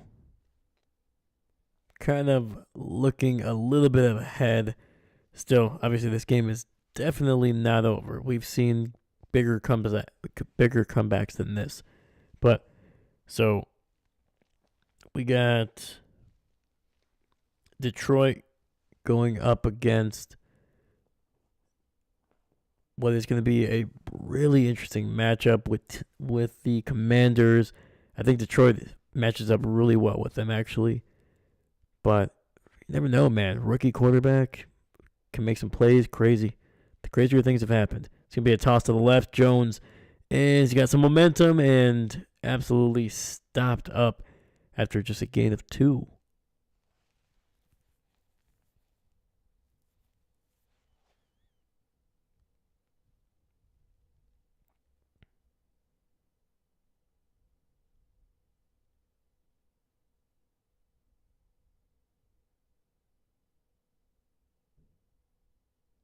And a quick throw to the left, and Addison picking up nearly the first down. I think he's going to be about a yard shy.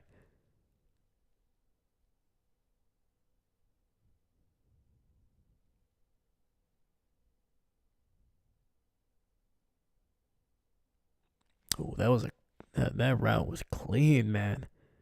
That snap as he was turning back towards the sidelines.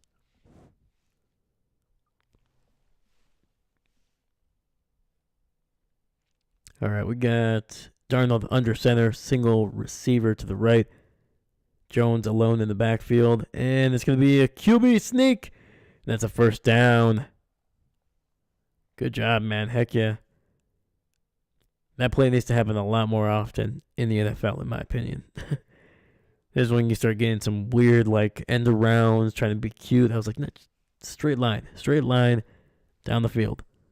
Jones gets the handoff, and before he can get anything going, a freaking caravan of Rams just come in there and just knock him for a no gain, 2nd and 10 coming up.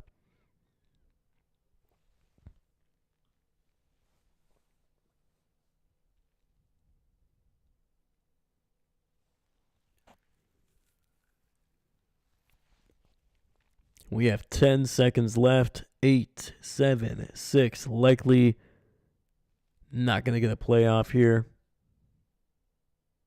And no. We are headed to the 4th with the Rams on top 27-9 over the Minnesota Vikings. They are 15 minutes away from punching their ticket to the divisional round where they would take on the Philadelphia Eagles in the city of brotherly love.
All right, let's look at some numbers here while we're still on a commercial break.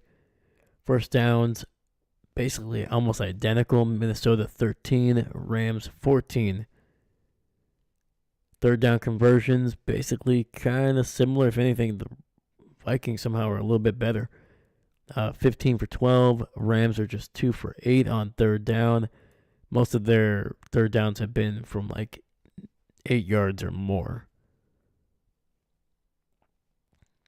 Time of possession, Minnesota actually has had the ball longer.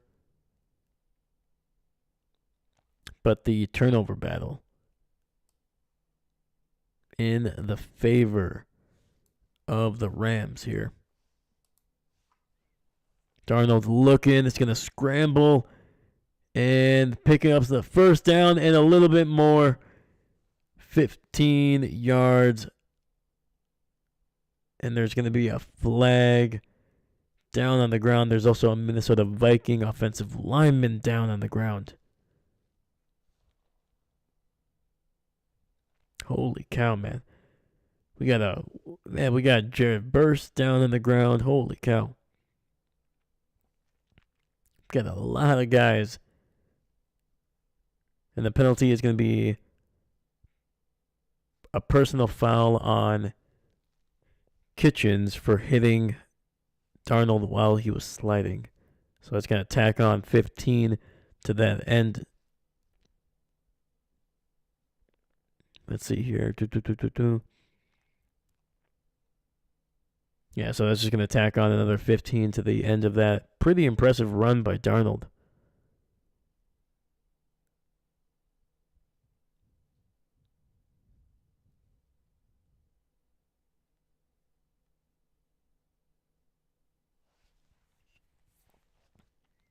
Yeah, hit him right in the head when he was sliding.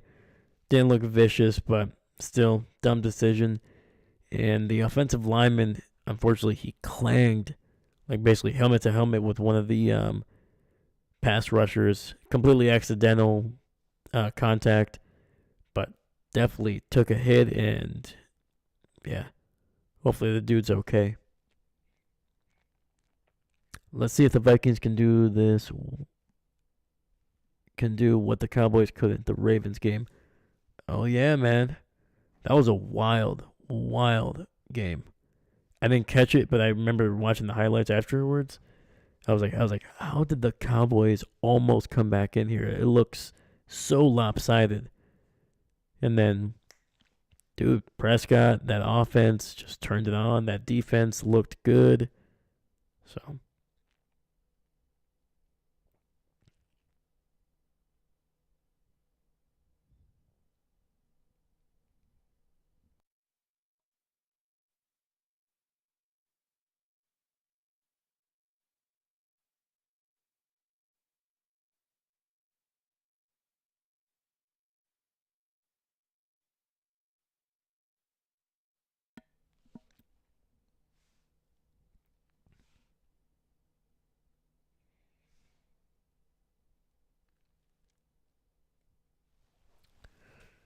yeah, man, it's gonna be interesting. We're gonna see if the Vikings can get it done.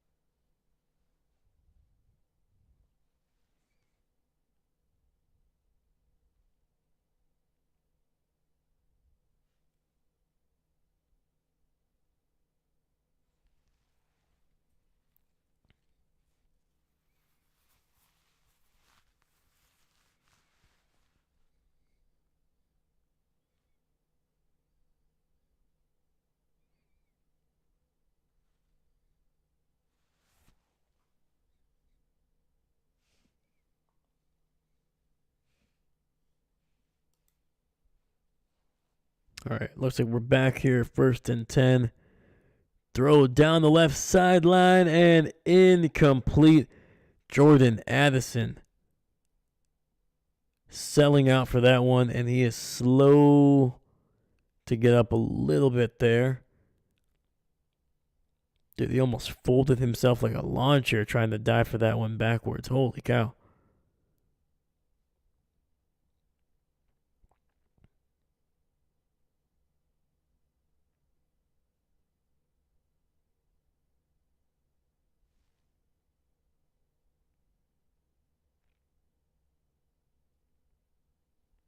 All right, we got 2nd and 10. Ball at the 42. Sorry, at the 47.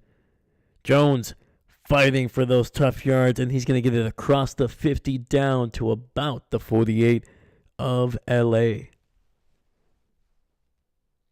It's a nice gain of 4.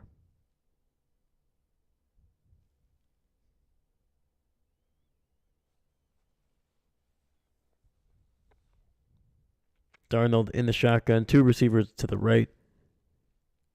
Looking, throwing it, and we'll get it to Hawkinson, and he's going to be just inside the 40, and that's a first down.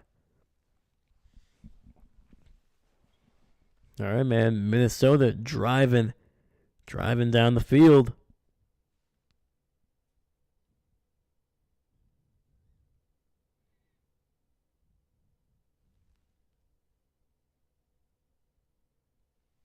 Two receivers stacked up on the left. Darnold in the shotgun.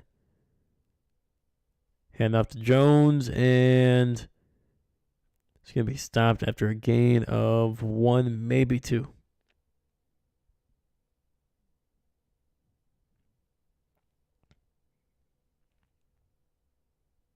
Second and 8.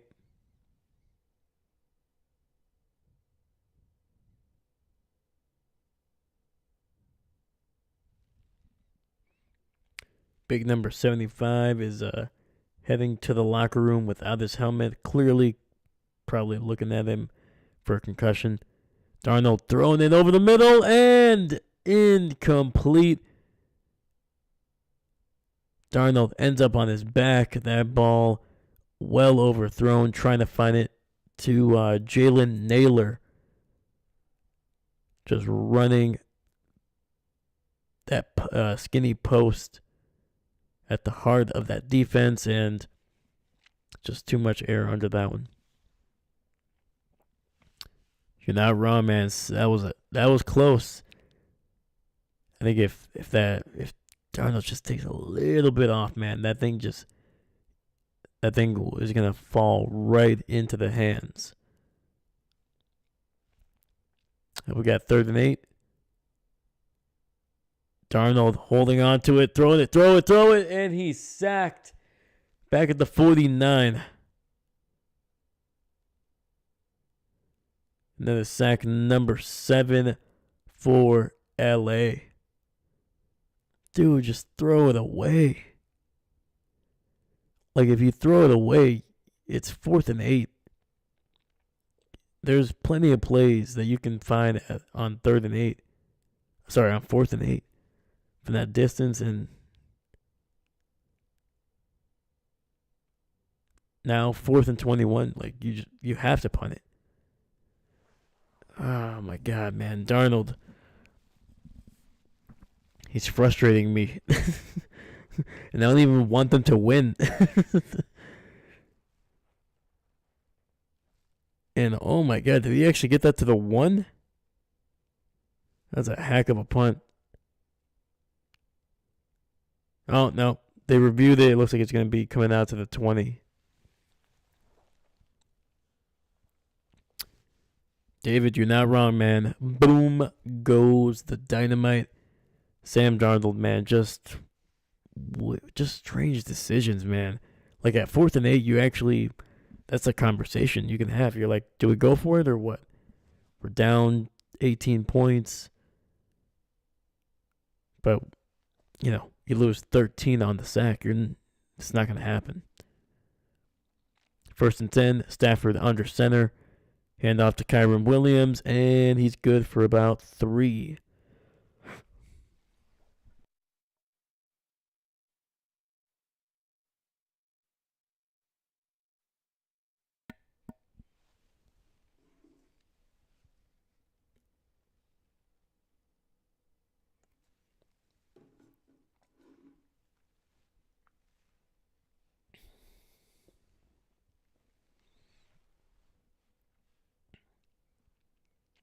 Looks like the refs are having a discussion here. I'm just kind of curious what it is. Is it holding?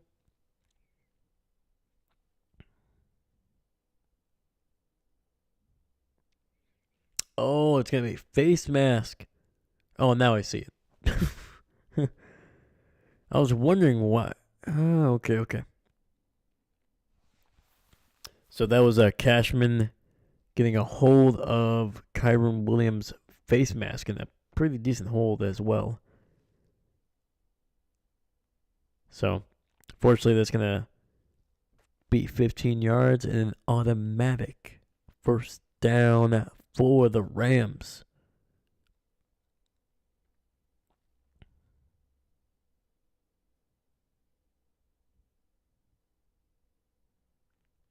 First and 10.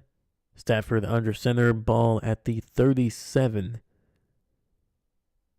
And Kyron to the 45 and will be taken down at around the 40. Where are we at? About the 47, it looks like.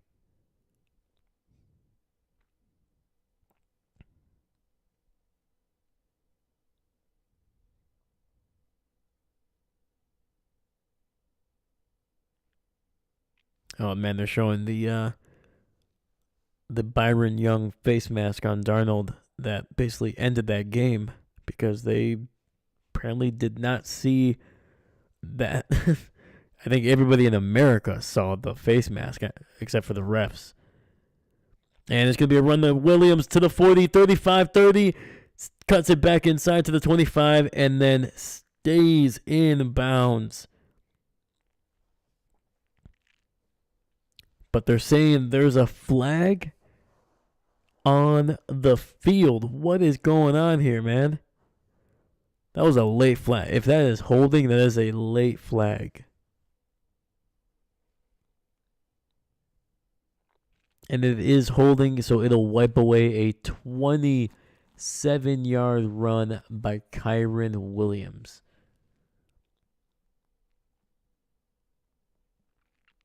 And that's going to be on the receiver there.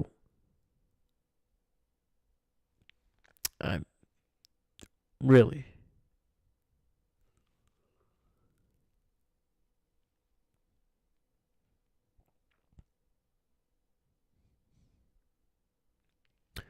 All right, well, I guess the referees are like, all right, we got to make this game close.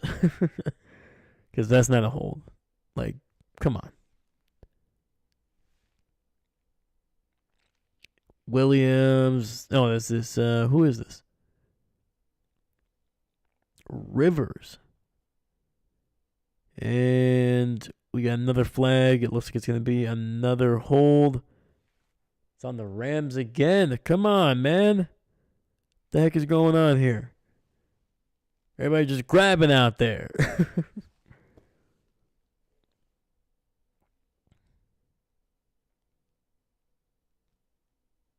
Yeah, Davis Allen holding on to Van Ginkel. That's a hold.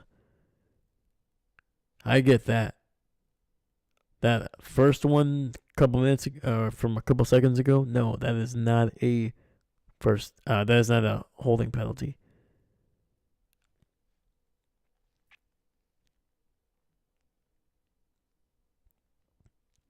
So it is 1st and 26, man. Holy cow. And flag again. Holy, what is? Come on, man.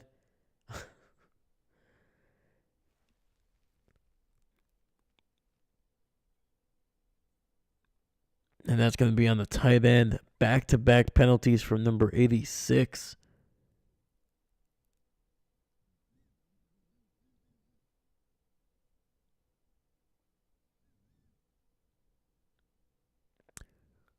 All right, so what looked like it was going to be a first down all the way inside the 30 of Minnesota has now turned into a 1st and 31 all the way inside LA's own 30.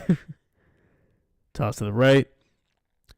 Williams unable to get anything outside of about 2.5 yards, and it'll be 2nd and Very, very long. What the actual exactly? Exactly, my friend. The heck what is going on out here, man? Referees were like, "Oh man, it's been a while since we threw something. Do you think we need to throw something? Yeah, let's throw something." But they couldn't choose which one would throw the flag, so they said, "Hey, all right, we're gonna throw 3 flags in consecutive order. Everybody throws a different flag. Everybody's gonna get a chance." 2nd and 29, another run, and this one picks up about 4. Clock is now under 9 minutes.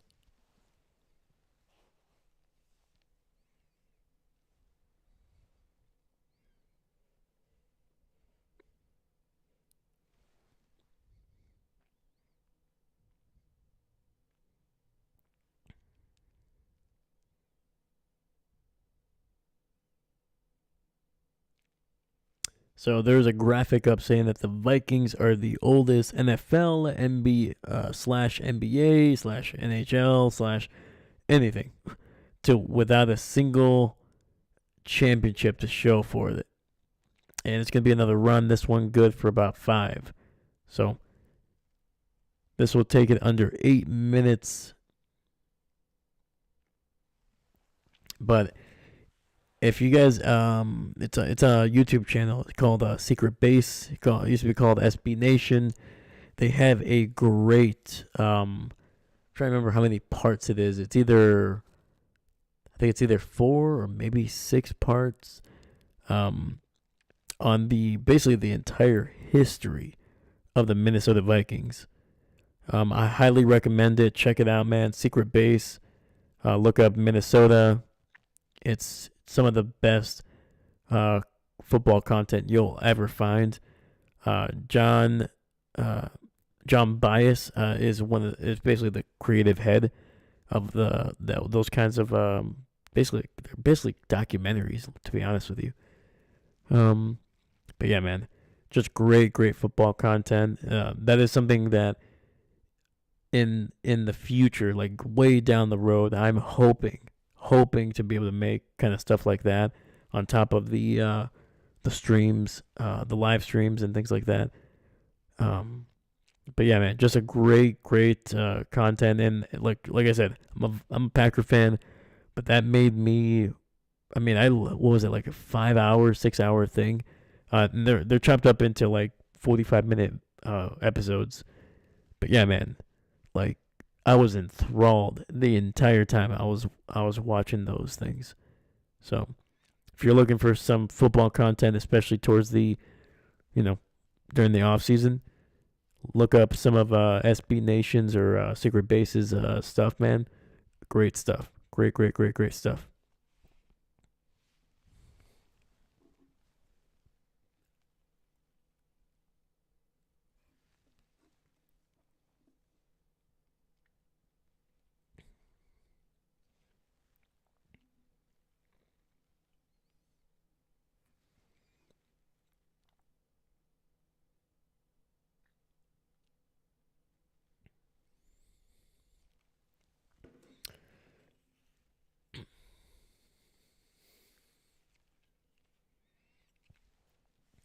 And I think the NyQuil is really starting to hit me now.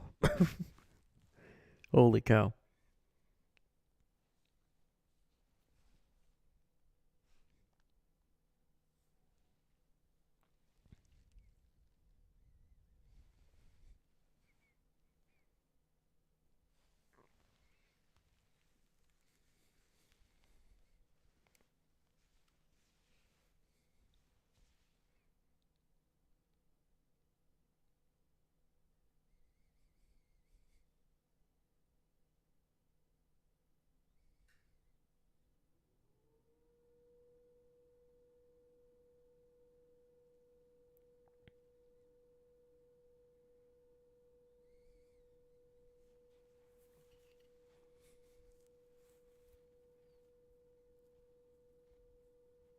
All right, looks like we're back from commercial break.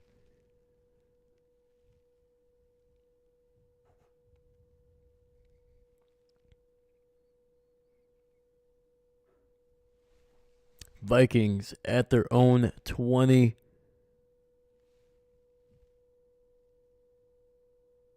Darnold looking, throwing it deep to the left and unable to connect with Jordan Addison. Well overthrown.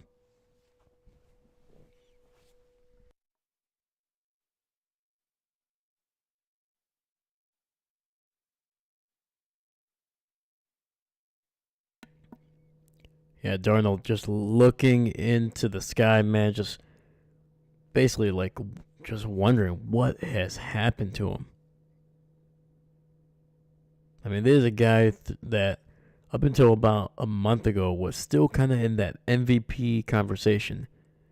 It's going to be a handoff up the middle, and Cam Akers picking up about nearly 9 yards. I think they're going to give him maybe 8.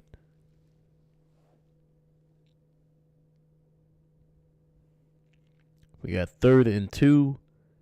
Akers alone in the backfield. Darnold under center. Hand off to Akers, and he will pick his way. I think he's going to be short of that one. Akers, a former LA Ram.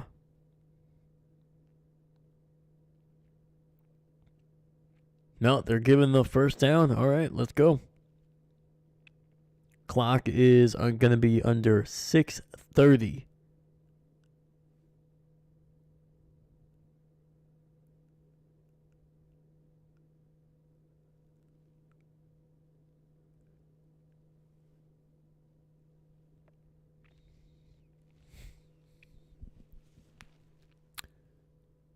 Clock is stopped at 6:24.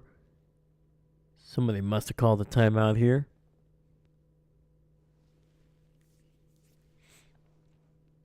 And the Rams are challenging the spot of the ball. Why not?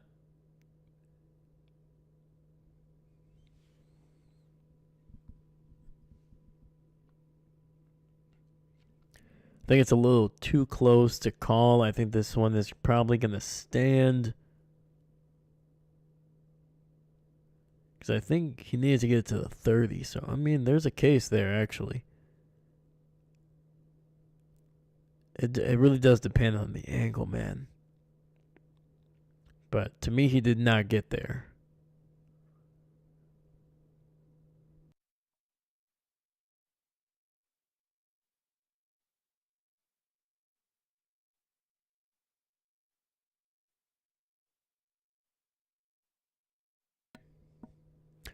After review, the runner did not get the ball across the line to gain, and it'll be 4th and inches coming up for Minnesota, and the Rams win their first challenge and they keep their timeout. Seastrom heading out. Have a good one. Hey, man, thank you so much, man. Thank you for sticking around.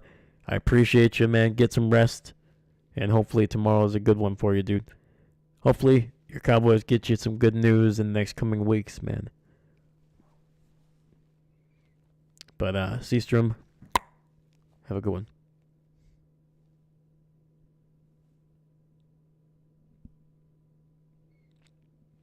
Yeah, Minnesota right now still missing their starting tackle. I think it was O'Neal, I believe was his name. Or maybe McNeil. Yeah, he was the one with the concussion. And it's going to be a QB sneak, and I think they got it. They got it.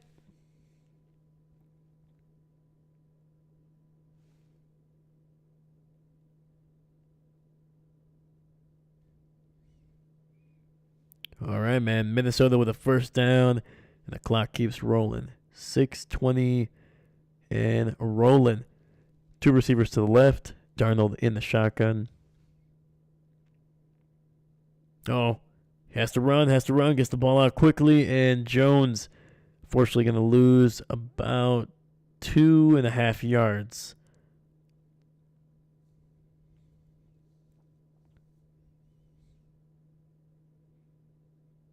Oh, man, I can only imagine if the Packers had Jones and Josh Jacobs during that Philly game.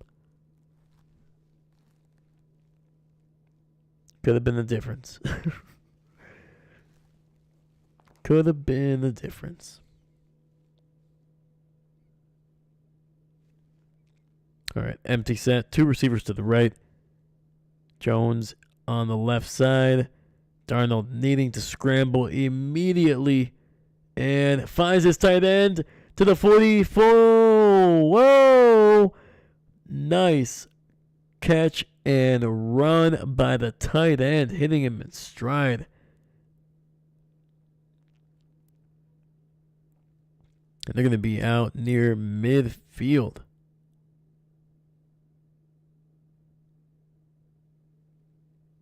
It'll be 1st and 10 right at the 50. Darnold, shotgun, gets it out to Jones. He's got some blockers, but only able to get it to the 46, and there's a flag on the field. Oh, boy. There's not good news for Minnesota. I think it's going to be a holding.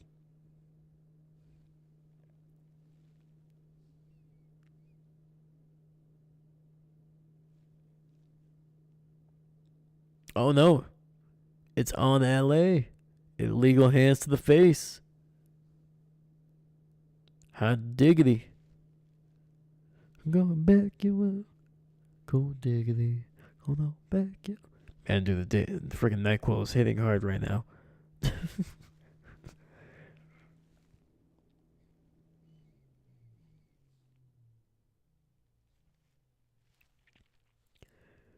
All right, ball at the 45.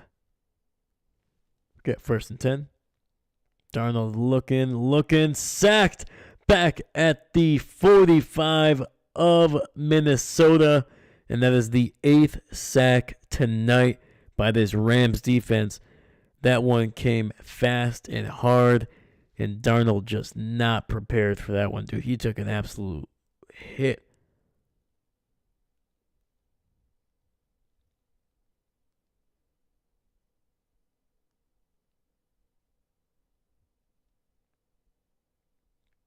All right, ball at the 47.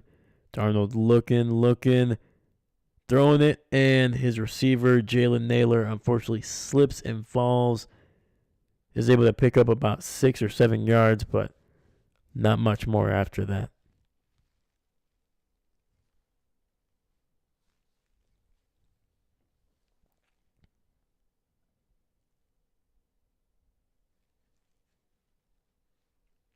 Third and 11.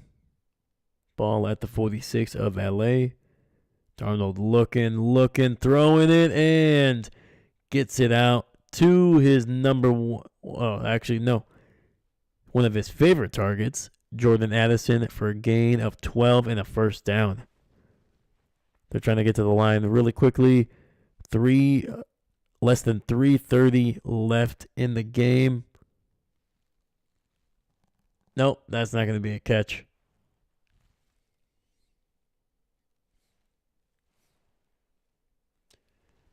Absolutely should not be a catch. And they overturn it. There we go. 4th and 11 coming up.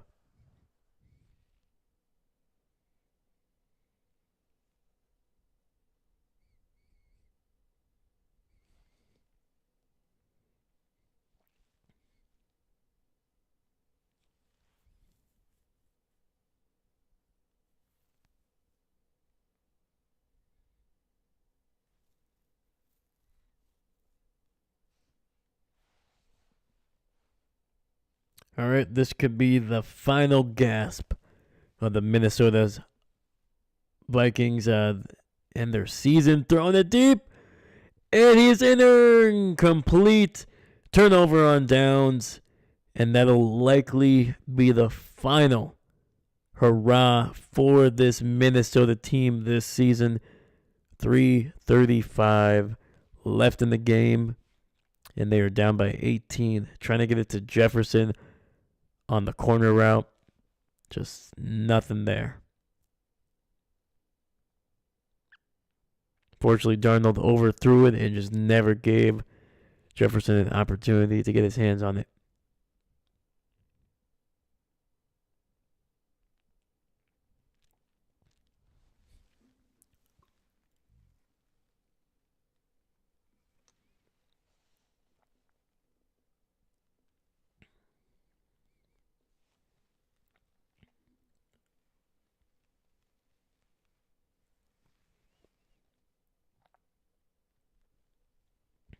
Rams hand it off, and they get it to the 50, gain of about 3, maybe 4.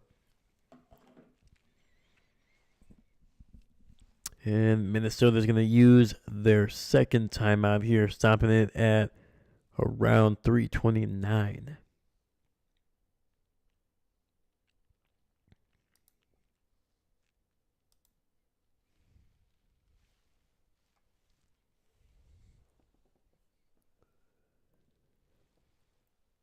Put a second back on the clock, 3:30.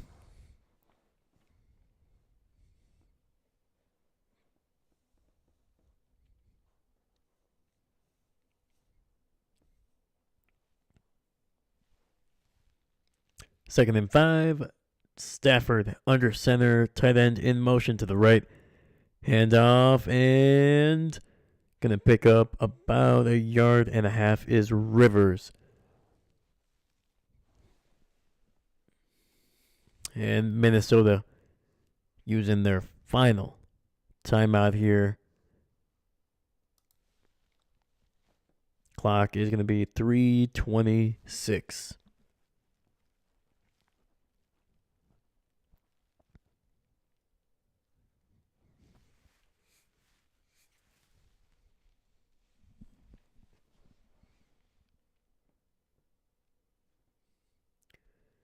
Go diggity, come on back to my.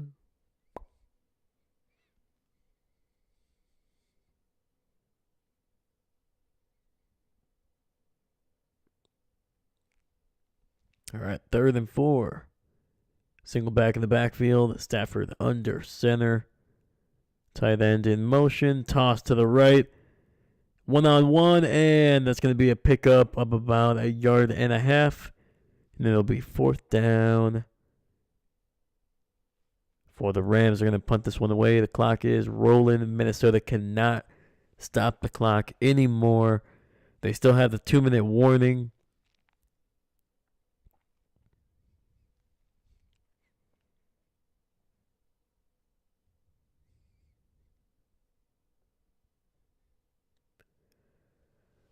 And the Rams have the ball at around the 46. Likely they will just take this all the way down.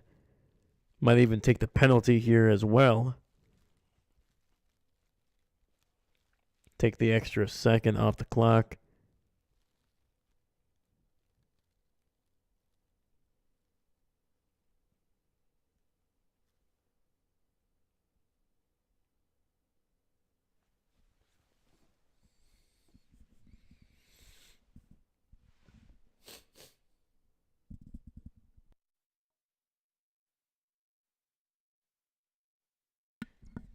Yeah, and the Rams will be penalized for a delayed game. But they were able to take it down to just 2:40 in this game.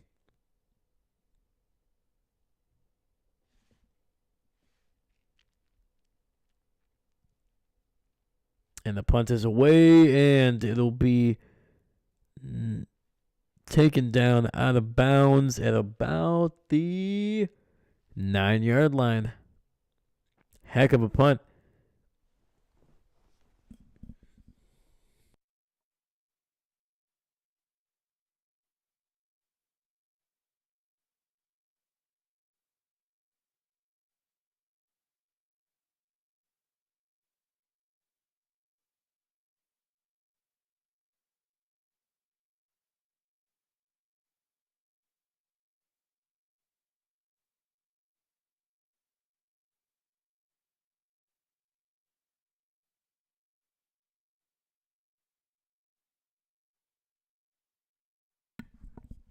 All right, we got Darnold in the shotgun. Addison in motion to the left. Looking, finds a man over the middle, and that'll be a gain of about 7 yards. That was a Sherfield. 2nd and 3.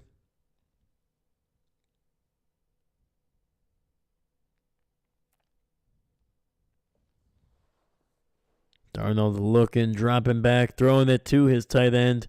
He'll get it down to about the 21 and a 1st down for Minnesota. But there is the 2-minute 1-minute warning. And unfortunately for Minnesota, their season will end after those 2 minutes. 14-3, one of the greatest seasons in Minnesota history. It's going to end in a bitter note, just with the expectations that were coming into this game, especially after the impressive 5-0 start, and then being able to rattle off 9 consecutive victories. After losing 2, after going 5-0, they lost 2, 5-2, won 9 straight, and then heading into the final week, had a chance at the number 1 seed, a division title, a wild card bye. But Sam Darnold, unfortunately, picking arguably the worst possible time to regress as a quarterback, struggled against Detroit. They lost. That's why they had to play today. And now we saw the first half. Did not look good. The second half, a little bit better, but not significantly. I mean, still plenty of sacks, still plenty of missed opportunities. And, yeah, man, it's just been a struggle. But now Minnesota is going to have to kind of see what they have, man. They picked up Danny Dimes. They have Sam Darnold. Both of those guys, I don't think they are signed after this season. I don't know about Daniel Jones. Maybe he is. But, yeah, man, it's going to be an interesting offseason for Minnesota. They also have J.J. McCarthy, who was expected to be the starting quarterback at some point this season, but tore his knee up, and then just Sam Darnold just took it and ran and had one of his best seasons, but actually it was legitimately his best season by far. So, you sure you didn't take NyQuil? Unfortunately, I did. I did not have any Dayquil, so I took NyQuil. So, yeah, I'm pretty sure I am feeling the effects. Darnold hit as he throws, but somehow almost connects with Jordan Addison down the field, and it'll be incomplete. Great coverage by the Rams. 2nd and 10. And sorry, David, I feel like I was not ignoring the comment. I think I was just kind of lost in the in what I was saying for a second. But yeah, unfortunately, it is NyQuil, and I think I'm starting to feel it. I don't really take this stuff too often, like maybe once a year, if I do.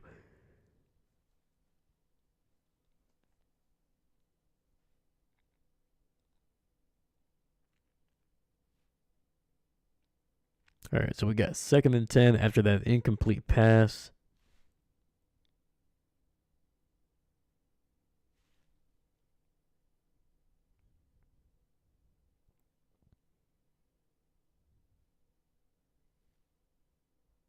Two receivers to the right. Darnold in the shotgun.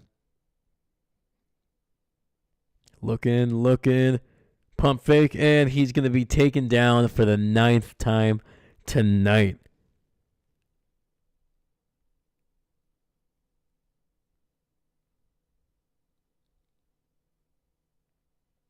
Jeez.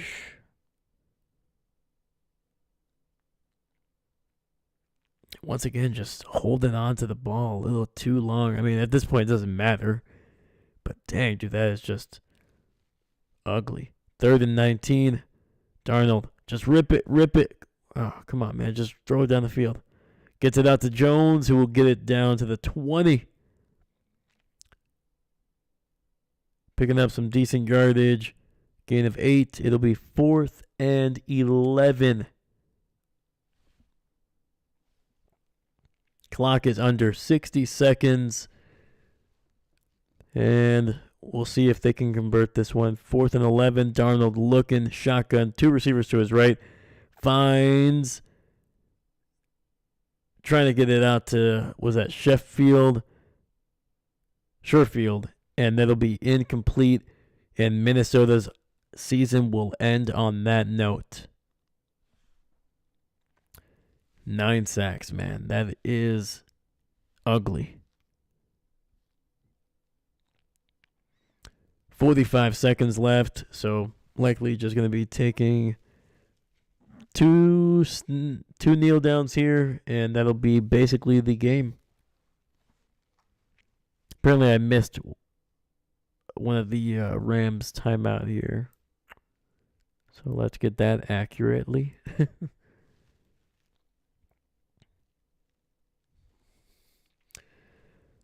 All right, man. The Rams coming to Arizona because of a natural disaster that is happening and ravaging the state of LA or California.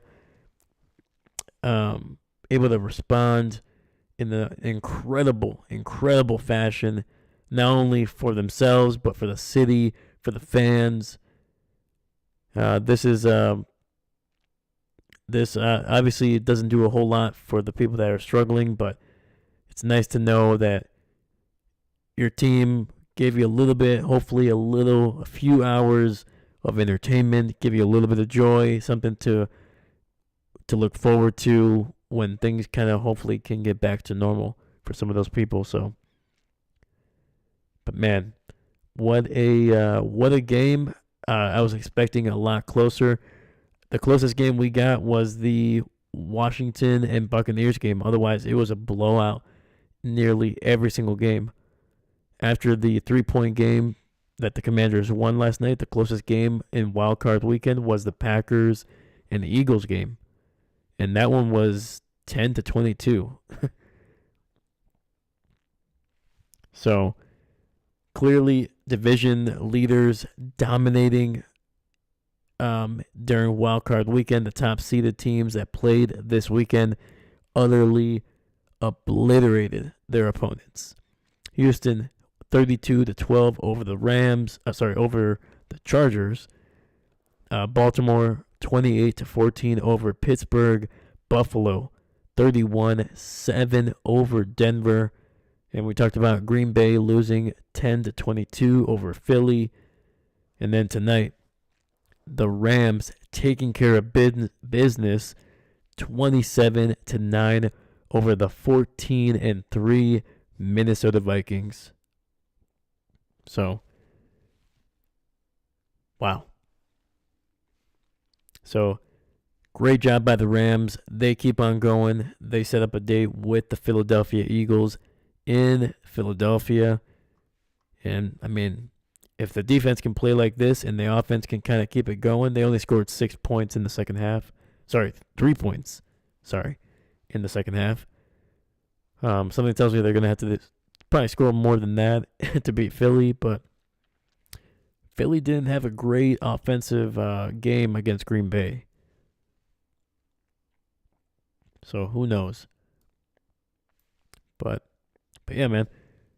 I don't know. What'd you guys think? What'd you guys think of Super Wild Card Weekend? I was very surprised by the blowouts. Every single matchup looked like it was going to be a close one, but not the case. Oh, man.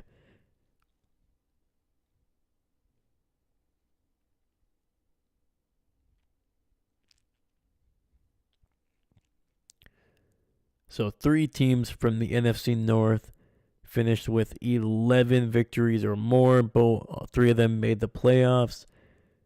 And as of right now, only 1 from the NFC North remains. Green Bay and Minnesota combined for 25 wins this season in the regular season, but they go 0-2 in the playoffs.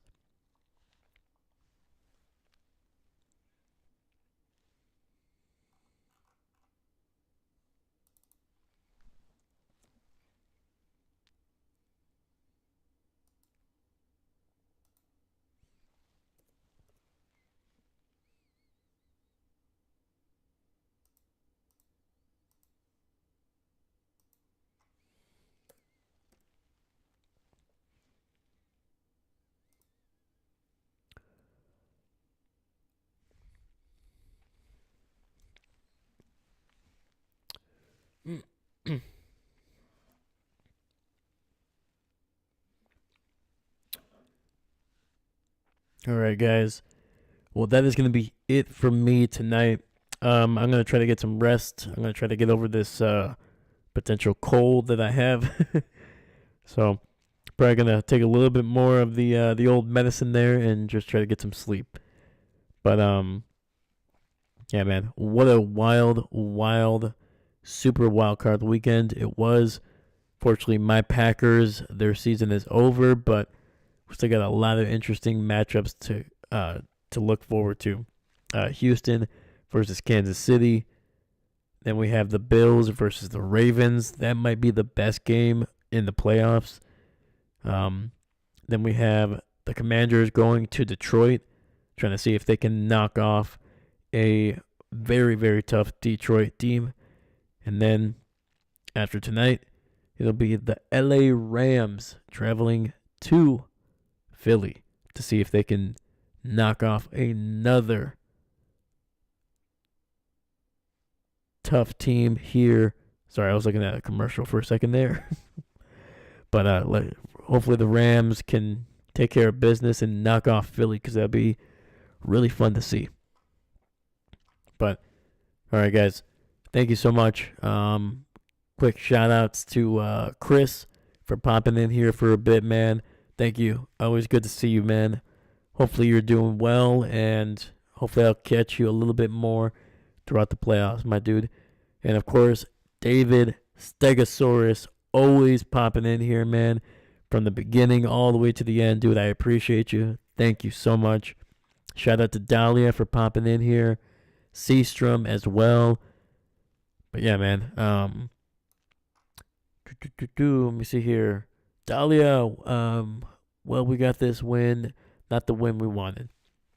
Very true, but at least the Minnesota Vikings are now on the couch along with the Packers. So I'll take it. So, good night, Dahlia. Thank you so much. David, thank you, man. Good night. I always appreciate you, man. Your dad jokes kill me, man. You talking the couch, he appreciates it as well. But yeah, man. Chris, have a good night, brother. Thank you, man. Definitely going to try to feel better, but we'll be healthy. We'll be healthy for the next weekend, and we're going to try to stream as many of those games as we can. I might miss one on Saturday. It might be the early game, but we're going to get at least 3 games for sure next weekend. So I'll catch you guys later, man. I'm going to get some rest. Have a great night. And once again, my name is Dave, and I'm not a coach. Thank you.